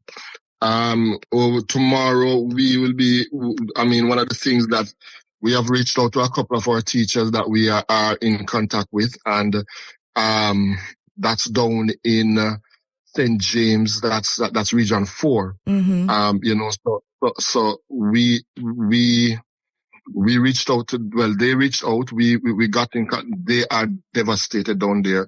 A team of us will be going down that side of the island to say how best we can reach to them and see if we can get some relief supplies to them. But the situation is dire. So what you're finding, for example, the ministry said region 1 is Kingston and St. Andrew. Region 2, of course, is Portland, St. Thomas and St. Mary. Region 6, they said region 6, yeah. So region 6 is really Clarendon and St. Catherine, and region 7 is St. Catherine alone. Proper. Okay. So what they're basically saying is that St. James, Hanover, Westmoreland, St. Elizabeth and Manchester are down, as well as Trelawney and St. region 3. I'm surprised St. Mary is on that, because, St. Mary, I know, for example, that Northeastern St. Mary got a battering. So I'm not quite sure how they are making the decisions regarding St. Mary. They did. But it has been devastating. And we are not even looking at the economical toll that it is going to take. As a country and as a people, and because we are really talking about St. Elizabeth, we are talking about Westmoreland, we are talking about St. James. And not a national conversation. Well, maybe that comes to the the CRIF or CCRI, if I think it is, but we'll talk about that on the other side. We're totally out of time. Mark Malava, thank you so much. And no, did you want to make another point quickly before we go? We have a minute. I just want to say to our teachers that, the JTA is here for them. We are going to see how best we can respond to the needs of some of our teachers in the immediacy. We are saying to them, take care of yourself at this point in time. Their own mental health is their priority, and they should exercise due caution in treating with it at this point in time. All right. Thank you so much. Thank you so much, Mark Malava. And Mark, of course, president of the JTA and principal of Yalas High School. All right. 8:20, just about 8:29 and 8:28 and 30 seconds. Listen up. Top draw dollars, pick 2, pick 3, pick 4, hot pick and cash pot early bird draws are coming up next. Many calls, many questions coming in regarding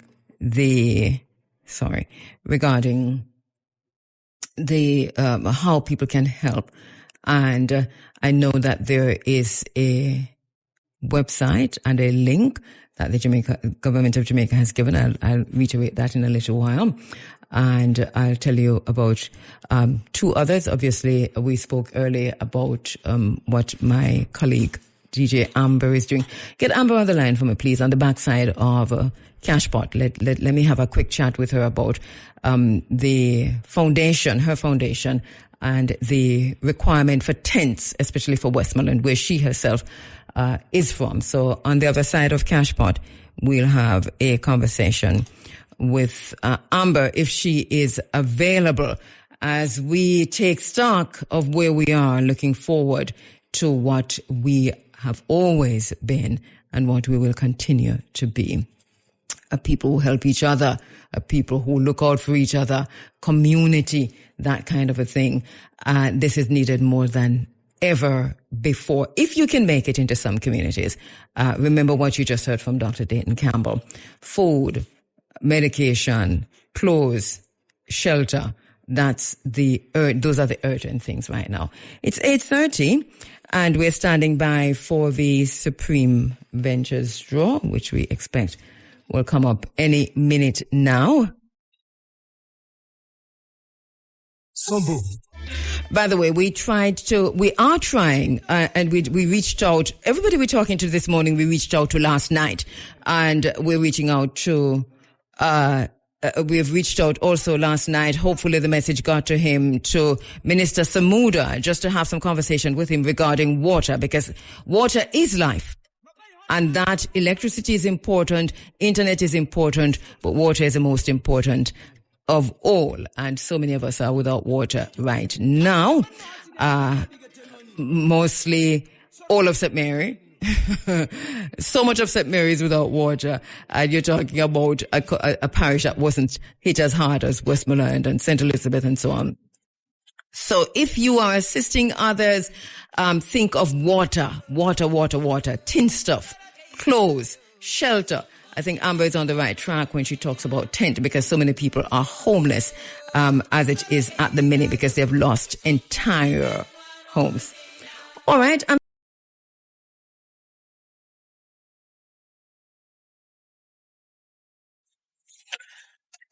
So the latest information with the Hurricane Jamaica Catastrophe Bond and Hurricane Melissa is that the bond will be paid out, and up to yesterday or the day before, it said within 14 days. So we're watching that. I had to go, we have spoken about that bond here before, because during burial, a lot of us raised our voices to say, why, if the bond is there, if the insurance is there, why couldn't we draw down? Dr. Nigel Clark was at pains to explain to us that it's a special bond. You can only draw down on it if the country mash up. I remember coming here to say, but that is not going to happen. What Dr. Clark is saying will not happen. I said that. And then if that happened, then why would we need the bond? It's better for it not to happen than to insure for it. Anyway, so we had those conversations back and forth. But here we are. The harpinization of it all, the harpicization of it all, the harpification of it all. And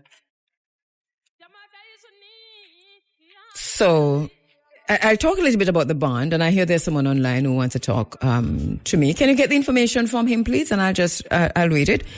But I want to talk a little bit about the bond, because that was when we went searching for what this was, right? And it just seemed impossible. The AI of it all. It seemed really impossible. The weather manipulation of it all. You know, welcome to HARP and NOAA and all our friends, you know, in quotations, on the island. So, we have a lot to talk about on the backside of this. Remember a few months ago, a few weeks ago, we talked about what was planned for England. England, and I think they said they did it once and they were going to do it another time, which was to see the clouds and to do some special, weather manipulation stuff. So as to get more. They were going to block out the sun. One of the things they planned to do is to block out the sun. Before that, they were talking about how they'd manipulate the weather. And so we know that weather manipulation is possible. Nobody's asking if that is possible. We know that that is possible. A lot of Jamaican people feel today that Hurricane Melissa was one of that. Evan Thompson from the Met Office has responded and he says, no, it couldn't be. But you can't dismiss the way people feel about things, having experienced this. And within the context of HARP and CERN and NOAA and small cities and the plans coming out of the UK to block out the sun and the seeding of the clouds that's possible. So there's a whole lot that is possible that the technology already allows you to do. So if the people raise the question, you can't just dismiss them and call them dunce and say only God alone can cause storm, because weather can be manipulated. And the scientists are very proud of this. The technocrats have been telling us that they can do this, and they do this from time to time. They have been doing this. For crying out loud, China has been selling air in a bottle since the 1990s. We've been seeding the clouds since forever. What we are able to do is beyond our imagination even now. So do not dismiss people's critical thinking and deep thinking when they talk about what they've experienced and how different it is to everything else that they have experienced. And so they've raised questions. And the questions are not unreasonable questions, because everything they're saying is possible. If it was impossible and never been done, then you'd say, oh, go with that. But everything the people are saying is possible. So that takes me to the harpification of it and the harpization of it. Well, don't blame me. We've been talking about harp in this space from the first day. Them build harp and let out harp. And they mention harp today and we're talking about it tomorrow. Remember that. So we've been talking about it forever and what they're capable of. And you see how they name themselves? Harp, little David playing on his harp. And also Noah. Noah was very, very careful to use the word catastrophe. But anyway, as I said before, that's on the backside of our healing. Because first of all, we need to heal. In the meantime, do not sell your land. There is such a thing as disaster capitalism. Do not give away your dignity. Do not give away your rights. I know you're going through what you're going through, but hold on to your rights. Do not call down. Do not call on the RMA. Do not call down the DRMA. Do not call down certain things. There are some areas that must be declared zones of disaster. Westmoreland, St. Elizabeth.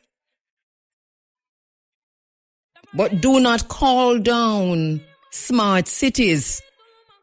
Do not call down technocracy and transhumanism. Do not call down Pegasus. Watch the warships that are coming in. The warships are coming in with hurricane supplies.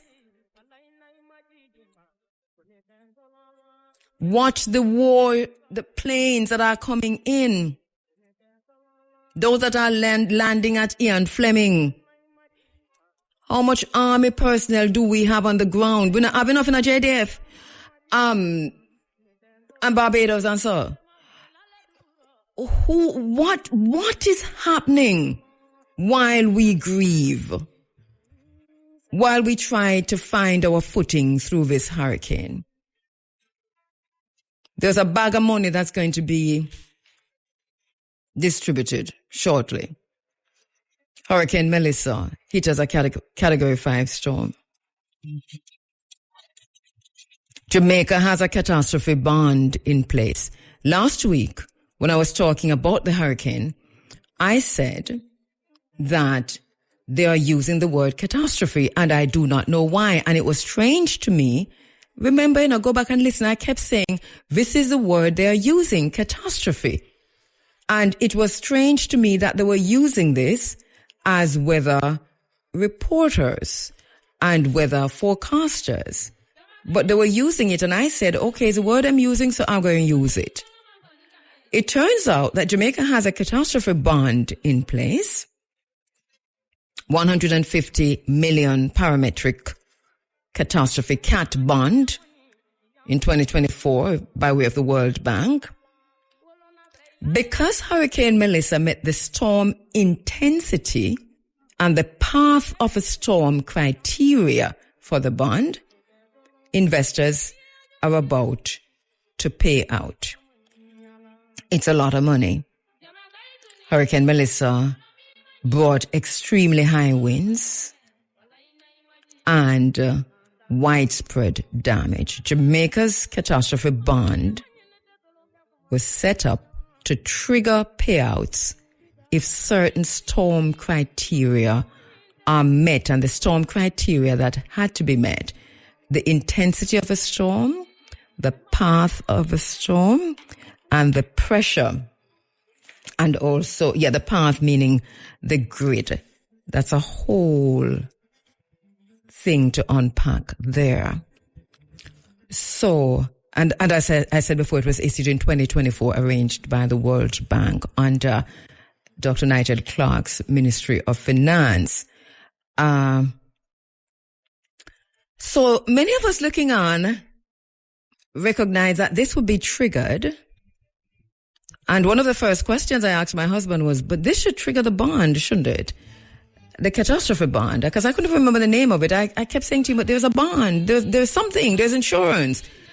And it turned out that the value of the bond is 150 million.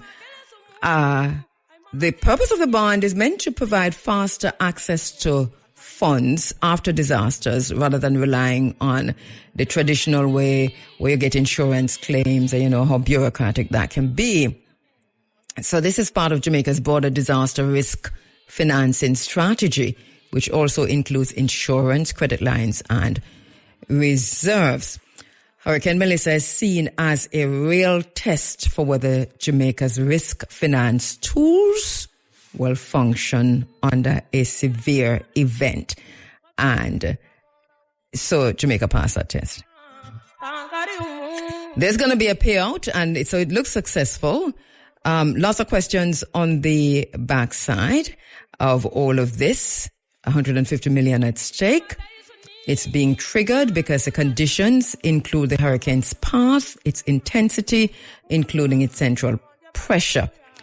As you recall, Hurricane Melissa has recorded a very low central pressure. I think at one time it went to 901 millibars, and this satisfies one of the bond's intensity threshold. Because of the path and strength, the bond was triggered. So, as I said before, it's a parametric catastrophe bond, CAT bond, meaning it pays out based on predefined parameters. Example, the intensity of a storm and the path of a storm. It is not calculated on loss after the fact. It's interesting how it works. Investors in it received a coupon interest, and as long as the trigger is not met, If it is met, then the bond can default and the principal is used for the payout.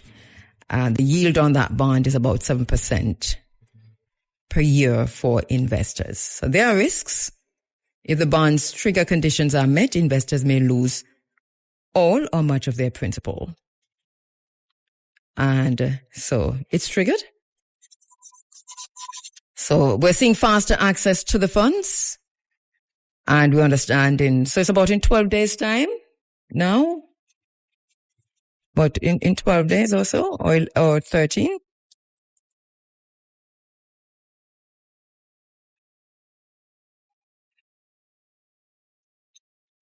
There's a little bit more to say about it, because I know there are lots of questions on this.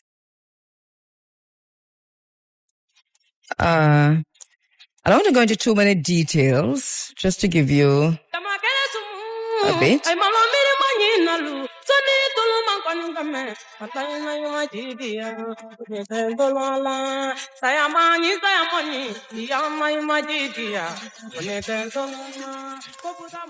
Right, so how does the payout process work? First, the trigger event occurs, which is a storm, Melissa, and it meets a preset physical parameters that we talk about. The central pressure, the path crossing one or more predefined geographic boxes over Jamaica. All of that is predefined. And that's why people are saying it is AI. And that's why people are saying it's manipulated. That's why people are saying it is harpification and harpization. Because it just, because they are grids. And it just turned to fit into the grids. And so on and so forth. So people have a whole heap of questions, yeah, man. The people are right. But the people have asked some questions, maybe in answering the questions. Questions, nothing wrong with asking a question, As a matter of fact, one of the things I like is questions, people asking me questions or even people disagreeing. Because you come to the best conclusion, then you can't just dismiss people's questions and calling it conspiracy theory. No conspiracy, none of that. Because everything what the people must say is possible. Which conspiracy?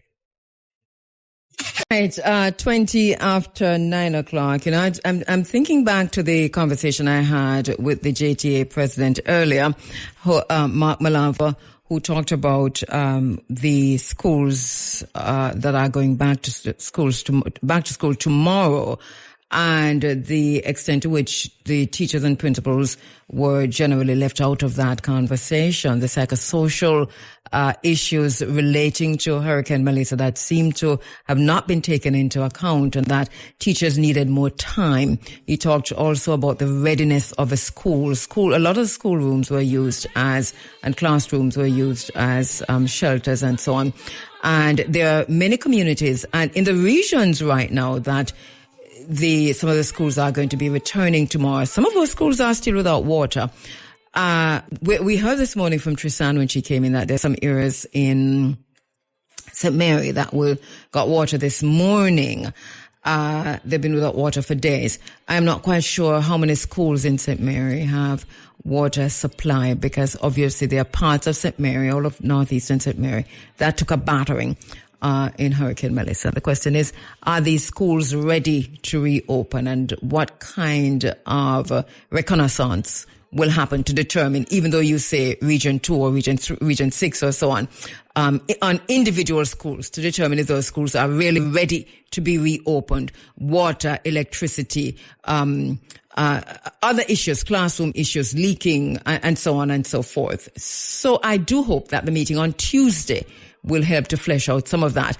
But then there is a question of tomorrow, because I know for sure that there are places in St. Mary, many places in St. Mary, without water. I'm not talking about electricity. Most of St. Mary now have no light. But water, which is critical for you to be carrying 100, 200, 300 students back to school. If there's none of that, then even though your region is on the list, should you, as a principal, be able to take a decision or have a space through the JTA or someone to say, but my school is not ready. I can't reopen tomorrow. We tried to get Minister Samuda on for this morning, and granted, yes, We did try late. Everyone you heard this morning, we got them. We tried late because we were watching to see how things unfold. And this is what media is like, and politicians are used to that. The technical people who we have reached out to have, for the most part, pushed us to the politicians. I have been in media for a very long time, news media in particular, Jamaica news media. And this is, within the last few years, I'm seeing a change that is curious, which is to say, the technical people are being pushed to the side, and the politicians are the ones who are telling you the technical things, that them still have the technical person by them side, ask them, say, oh, that did go again. This is ridiculous. Get out of the way, politicians, and allow the people to do their jobs. The technical people with knowledge. We can't get any technical person anymore. The politicians have, when it started happening? During COVID. If you remember, I asked a question here during COVID. What happened to the technical people? Why is it that everything we are being told was coming from the politicians? And the fact that the politicians were the ones who were coming to the fore and telling us all these things told me from early in the day that this whole thing was a pandemic, that there was something coming on the other side of it, which we're not questioning anymore. And here we are again. We have such a disaster. And for the most part, the technical people have been pushed to the side, and everywhere you turn, you buck up in a politician. Something not right.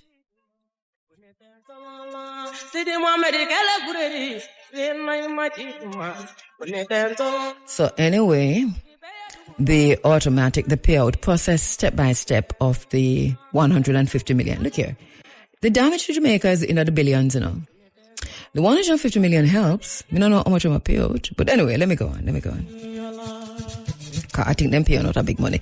All right, so the automatic data capture, the Met data, and we were watching this, right? The meteorological data, the satellite. Remember, there was a big thing about Noah sending in the plane and how much time the plane going under the plane have to come out. You have all a man where vomit on air.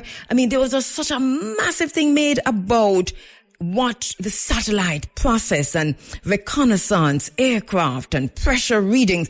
You had to know that this automatic data capture, this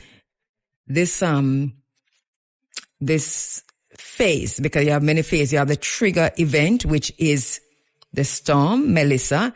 Then the second phase is the automatic data capture. According to the insurance, if the automatic data capture not did it, you cannot get a payout. So we were very sure it happened. And there was a lot of discussion about that, a lot of conversation about that. The documentation defines exactly which data sources and what measurement windows count. All of that was being done openly. Then independent verification, that's phase 3. Now, a designated independent model data provider, the parametric verifier, defined in the bond, in bond terms, runs the measurements against the trigger rules and issues a verification report, and this replaces slow on the ground loss adjustment. So we have the independent verification that was also out in the open, right? The model data provider, the parametric verifier. That, it couldn't be more. One of the questions I asked last week and right through the week, how come we had so many storm chasers coming into the island? Yes, we know it, category 5, etc., catastrophic, etc. But remember, I'm telling you, I've been covering storms all my life. And one time I used to read weather. So we know this was different. This was different. We cover storm everywhere in the world. This was different. The amount of storm chasers and duppy catcher and bullbucker that came into Jamaica. And they made a public show of it till them all catch up on air with Jamaica and social media with Jamaican people. So that happened. And then you have a calculation of payout amount. The verifier calculates the payout level using the bond's stepwise schedule. For example, a sliding scale that pays 30 to 70% of principal for pressures between X and Y in a specific box, and 70 to 100% if below a lower threshold.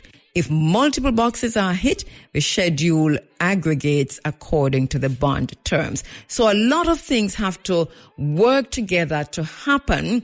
A lot of unlikely things have to come together for the bond to be paid out. And every single one of those unlikely things happened in Jamaica in the last few days. And then you have notification and trustee instruction that speaks for itself. And then you have a speed of payment that also speaks for itself. We already hear it's going to be dispersed in just about 13 days. And then the use of the funds is one of the steps, right? The sovereign or the entity that is named as the beneficiary, which is Jamaica, receives the proceeds and can deploy them immediately for emergency purpose, stabilization, and early recovery activities. The funding is fungible and can be used as the government sees fit to address urgent needs.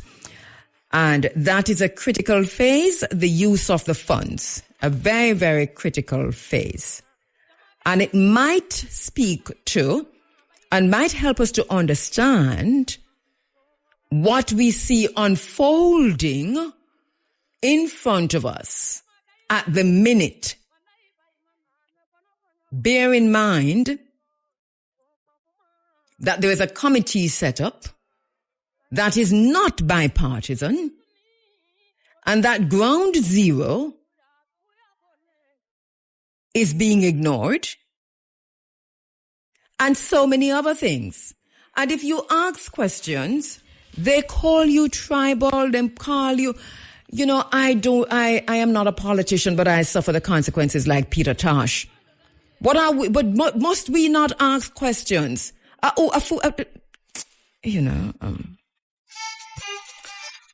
So we say there needs to be a bipartisan committee, response, disaster after hurricane committee. It must be bipartisan. I have some independent people panic because we know ourselves. We know our people.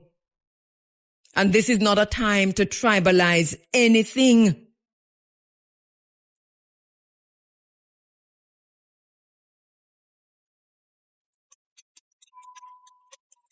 I don't know if Melissa recognized JLP roof and PNP roof differently. The people who are calling me and bawling from all over Jamaica, I don't know them as belonging to nothing apart from Pan-African, African-centered, cultural, academic, trying to make a way through life, just trying to survive and make sure they don't crucify Jesus again, as my friends upon the social media. But here we are with a very tribal situation unfolding, and we rebuke that with everything that we have. We must push back against that. Let me take a break.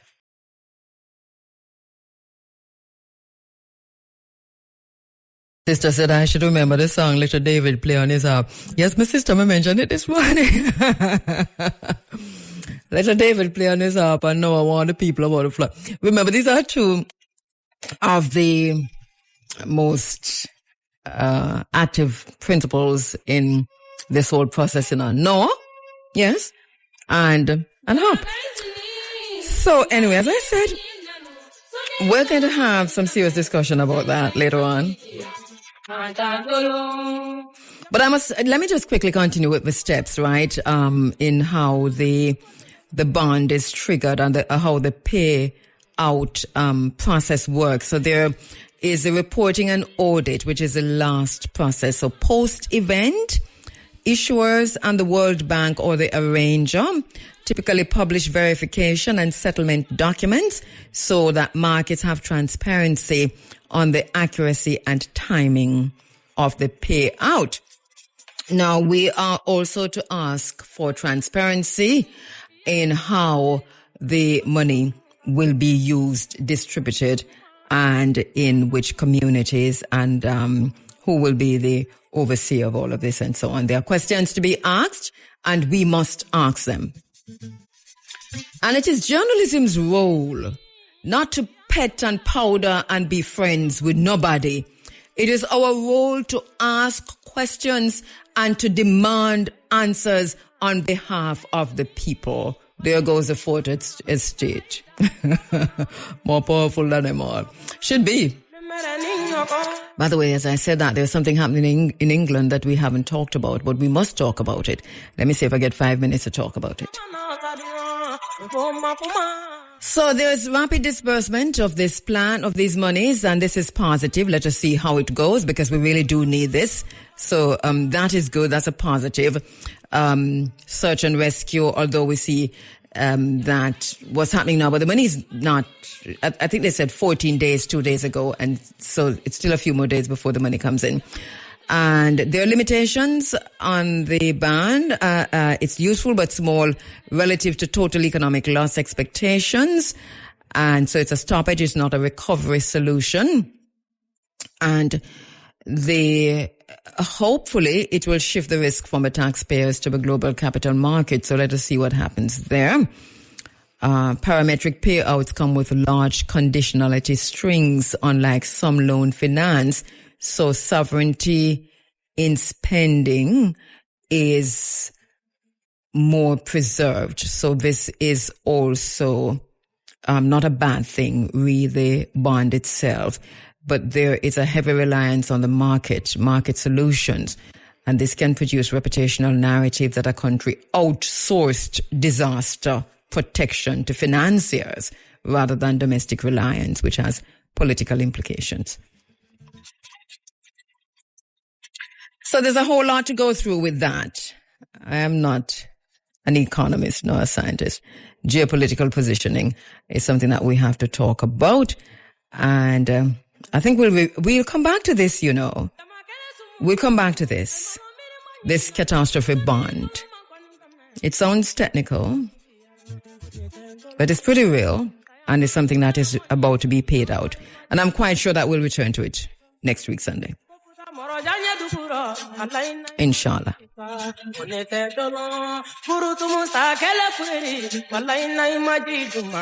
So I mentioned Nigeria earlier. We're all over the place. We're just about 20 minutes to go before the end of the program. But I mentioned Nigeria earlier on, and to say that America seems to be declaring war on Nigeria. Very serious comments coming from Donald Trump. Sometimes you want to ignore them. Sometimes you don't want to pay them mind. But Nigeria has responded. Al Jazeera is reporting that Nigeria says it would welcome assistance from the United States in fighting armed groups as long as its territorial integrity is respected. This is after U.S. President Donald Trump threatened military action in the West African country over what he claimed was persecution of Christians there.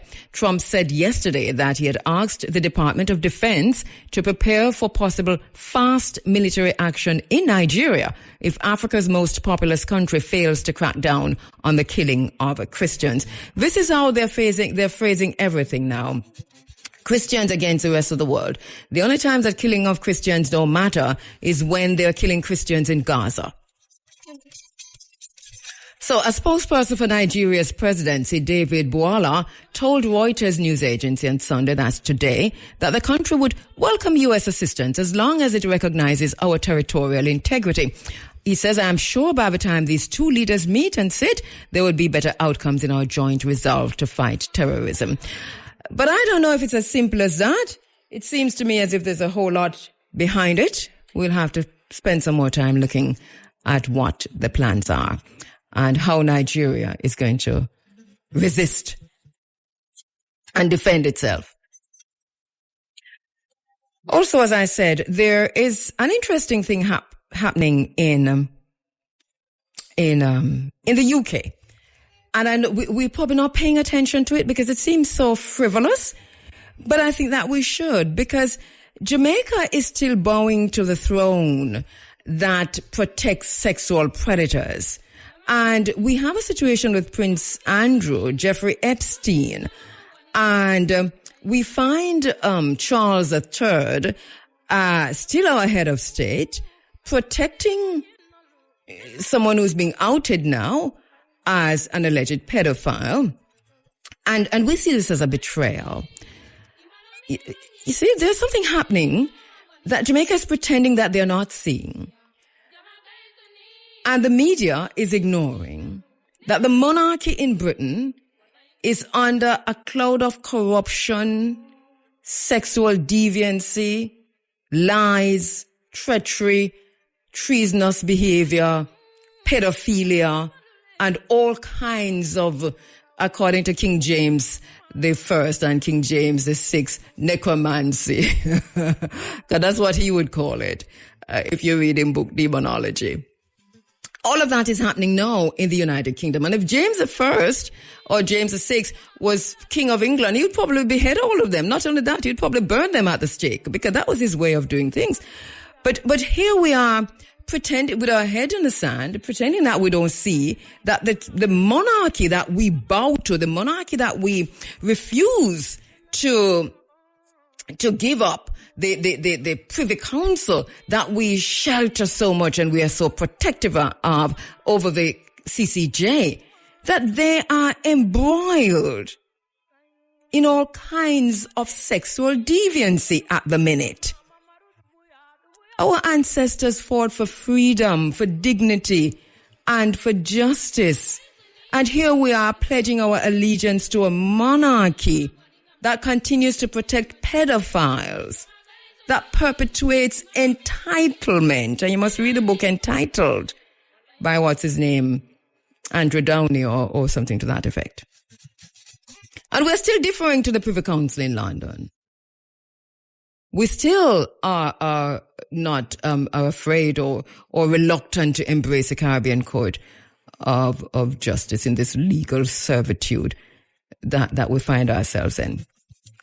So the Andrew Epstein scandal is ongoing in England. It's a wake-up call. The British monarchy is morally bankrupt. Jamaica cannot claim sovereignty while giving respect to such an institution. So Hurricane Melissa, and we're cleaning up and we're fixing up, but we can walk and chew gum. We can ride and whistle. There's a lot happening around us that we need to pay attention to. There's a whole lot that I didn't get to this morning, because guess what? Last week was quite an active week.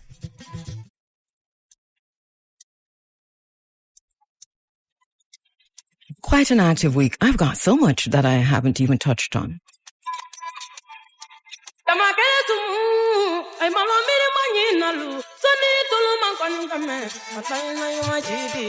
Okay, let me quickly go through some of what I have, right? So, Columbia State's media is taking a stand. The RTVC, the country's public broadcast system, just announced that it will no longer use the U.S. government language to describe military operations in the Caribbean and the Pacific. Instead, they'll call them what they are: extrajudicial executions and human rights violations.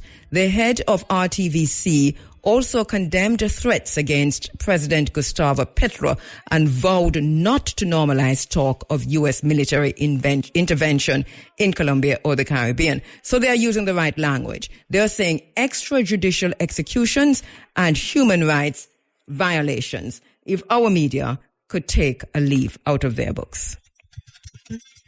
We understand that satellite images of a U.S. military ship just under 200 kilometers from the coastline of Venezuela carrying out military drills, and this has been verified by Sky News.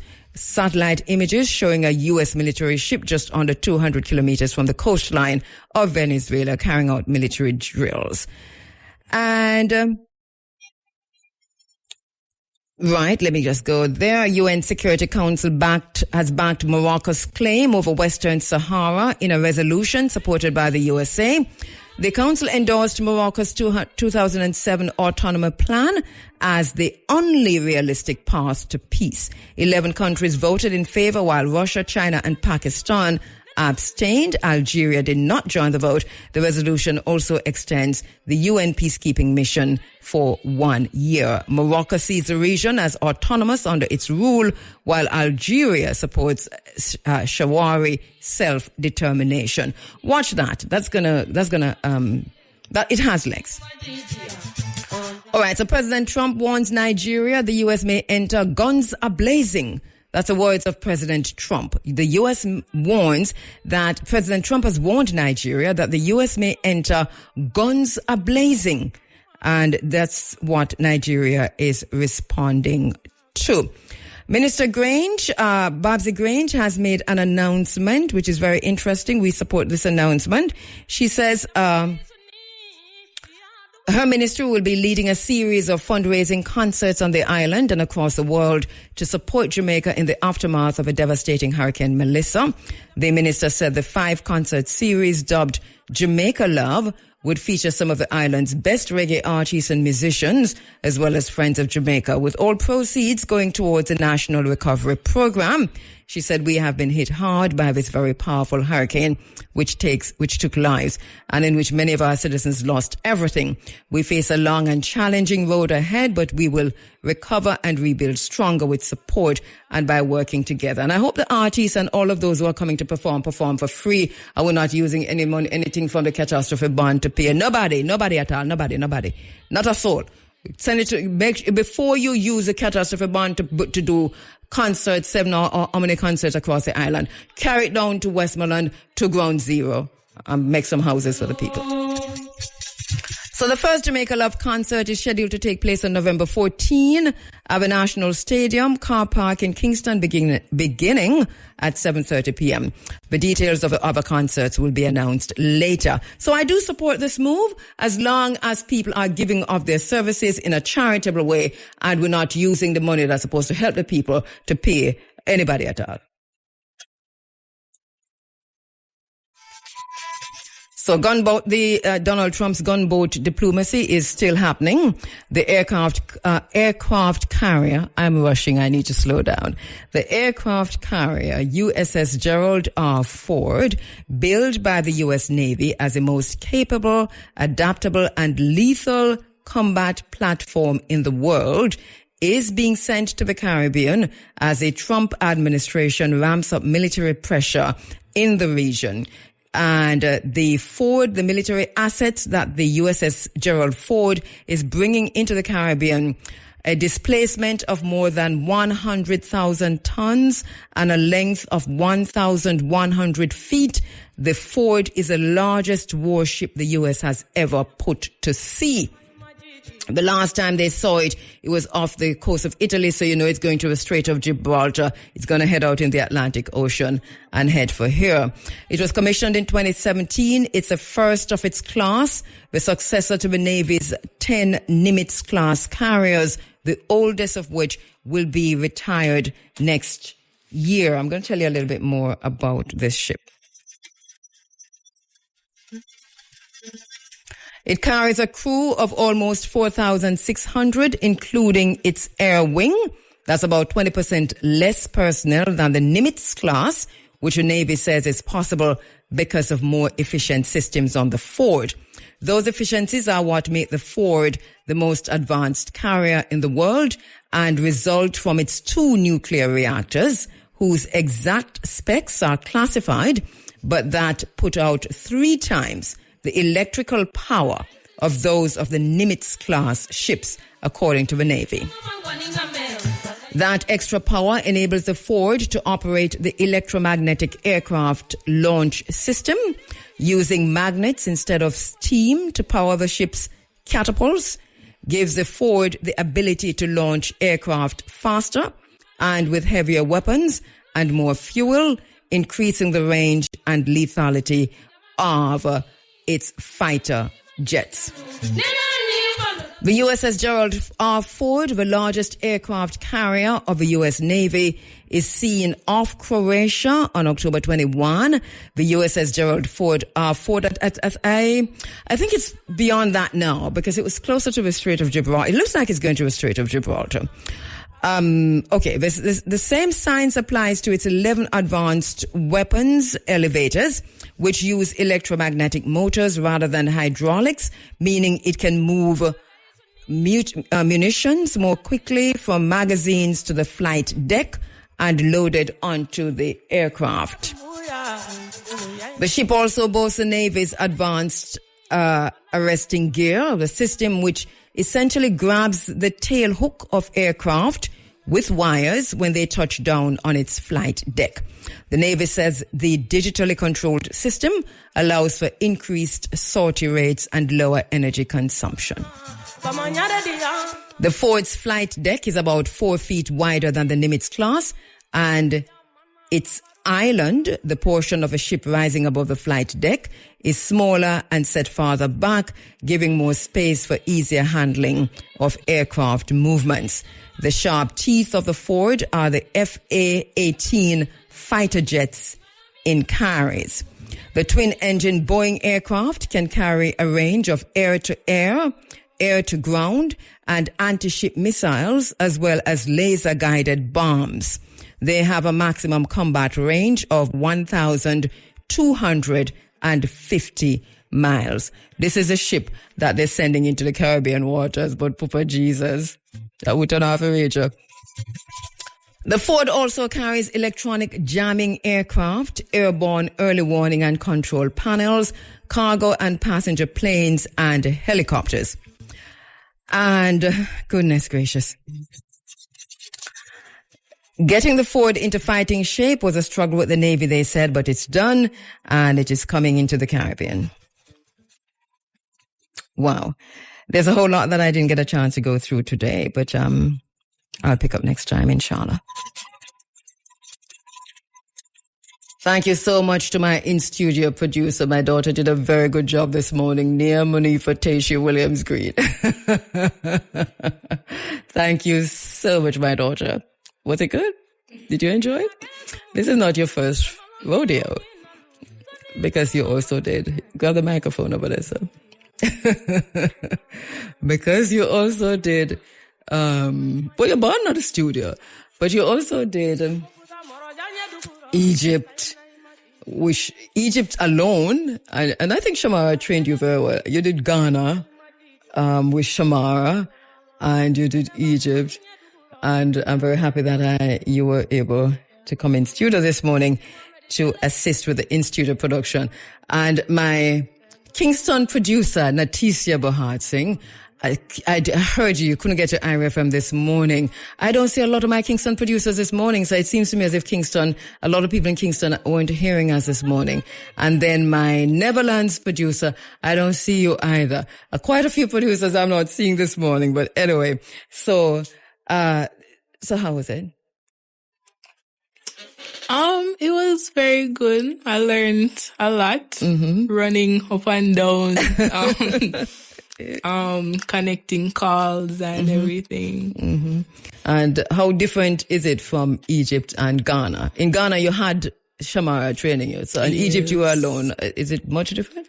Yes, I think it's different because it's actually hands-on with all of the equipment and, different from Ghana where everything is more. But you were setting up the equipment in Ghana, you forget? And then also, one of the things that happened this morning is that you were liaising in Ghana, in Egypt, you were liaising with the telephone operator on the phone and didn't have to make any personal interaction. Yeah. But this morning it was a little different. Yes. Mm-hmm. All right. So you'll do it again? Yes, I would. Okay. Let's ask Auntie Debbie. All right. Okay. Thank you so much. That's my daughter, Nia Manifa, who was in the studio with me this morning, just liaising with our telephone operator, Khadija. And it's so good. Khadija is working with us for the very first time this morning. And I didn't even know it was Khadija who was coming in. But that kind of just leveled the playing field and made everything well. Now, listen. We're going to be leaving out of here, but the work is continuing. As a matter of fact, the work is intensifying. If you can, remember you heard Dayton Campbell he said to someone, bring petrol. Somebody asked, what can I take for you? He says, bring petrol. So that's also a consideration for, but ask first. But tin stuff, water. Do not forget water. Because right now, let me tell you something. Water is critical. Water is life. Water for drinking, water for bathing, water for feed your dog. Remember your pets. Do not forget your pets. And you have to feed your pets. water for cooking, water for wash plate. If if you can buy disposable and so on, good. But in some areas, there is no shelter. I was trying to get my sister Amber, but I think she might be sleeping. She was up so late last night. But so she is, and you'll hear more from Amber about the project she's undertaking to get tents into Westmoreland. All right? There's a whole lot that we can do, ask, but sometimes you really don't even have to ask. Water, tin foods, tin stuff. People are running out of food. My friend in Joy in St. Elizabeth told me that. People are running out of food in a serious kind of way. So that's something. Let us look out for our neighbor. Do not sell your land. Disaster capitalism is about to take over. Watch how you sign up for every and everything. We want to communicate with each other, but we could go back to the days of the Maroons. Make we beat some drum from here so to over there. So no, I don't mean that flippantly. I just mean to say, read the fine print. Read the fine print. Remember, me tell you, we are in an age of technocracy and transhumanism. Agenda 2030 is about to unfold in Jamaica. Smart cities and all of it, regardless of who started the hurricane or where it come from. And if David was playing on him harp or if Noah was warning the people, wherever it came from, we're about now entering this new fourth industrial revolution in a very serious way on the backside of this. Remember, they told us the plan for Treasure Beach, they told us, and my heart goes out to people everywhere across Jamaica. But there is a bigger plan for North Place. Treasure Beach is to become the Martha's Vineyard of Jamaica. This is the last thing we heard about Treasure Beach. And for that to happen, you have to sell your land.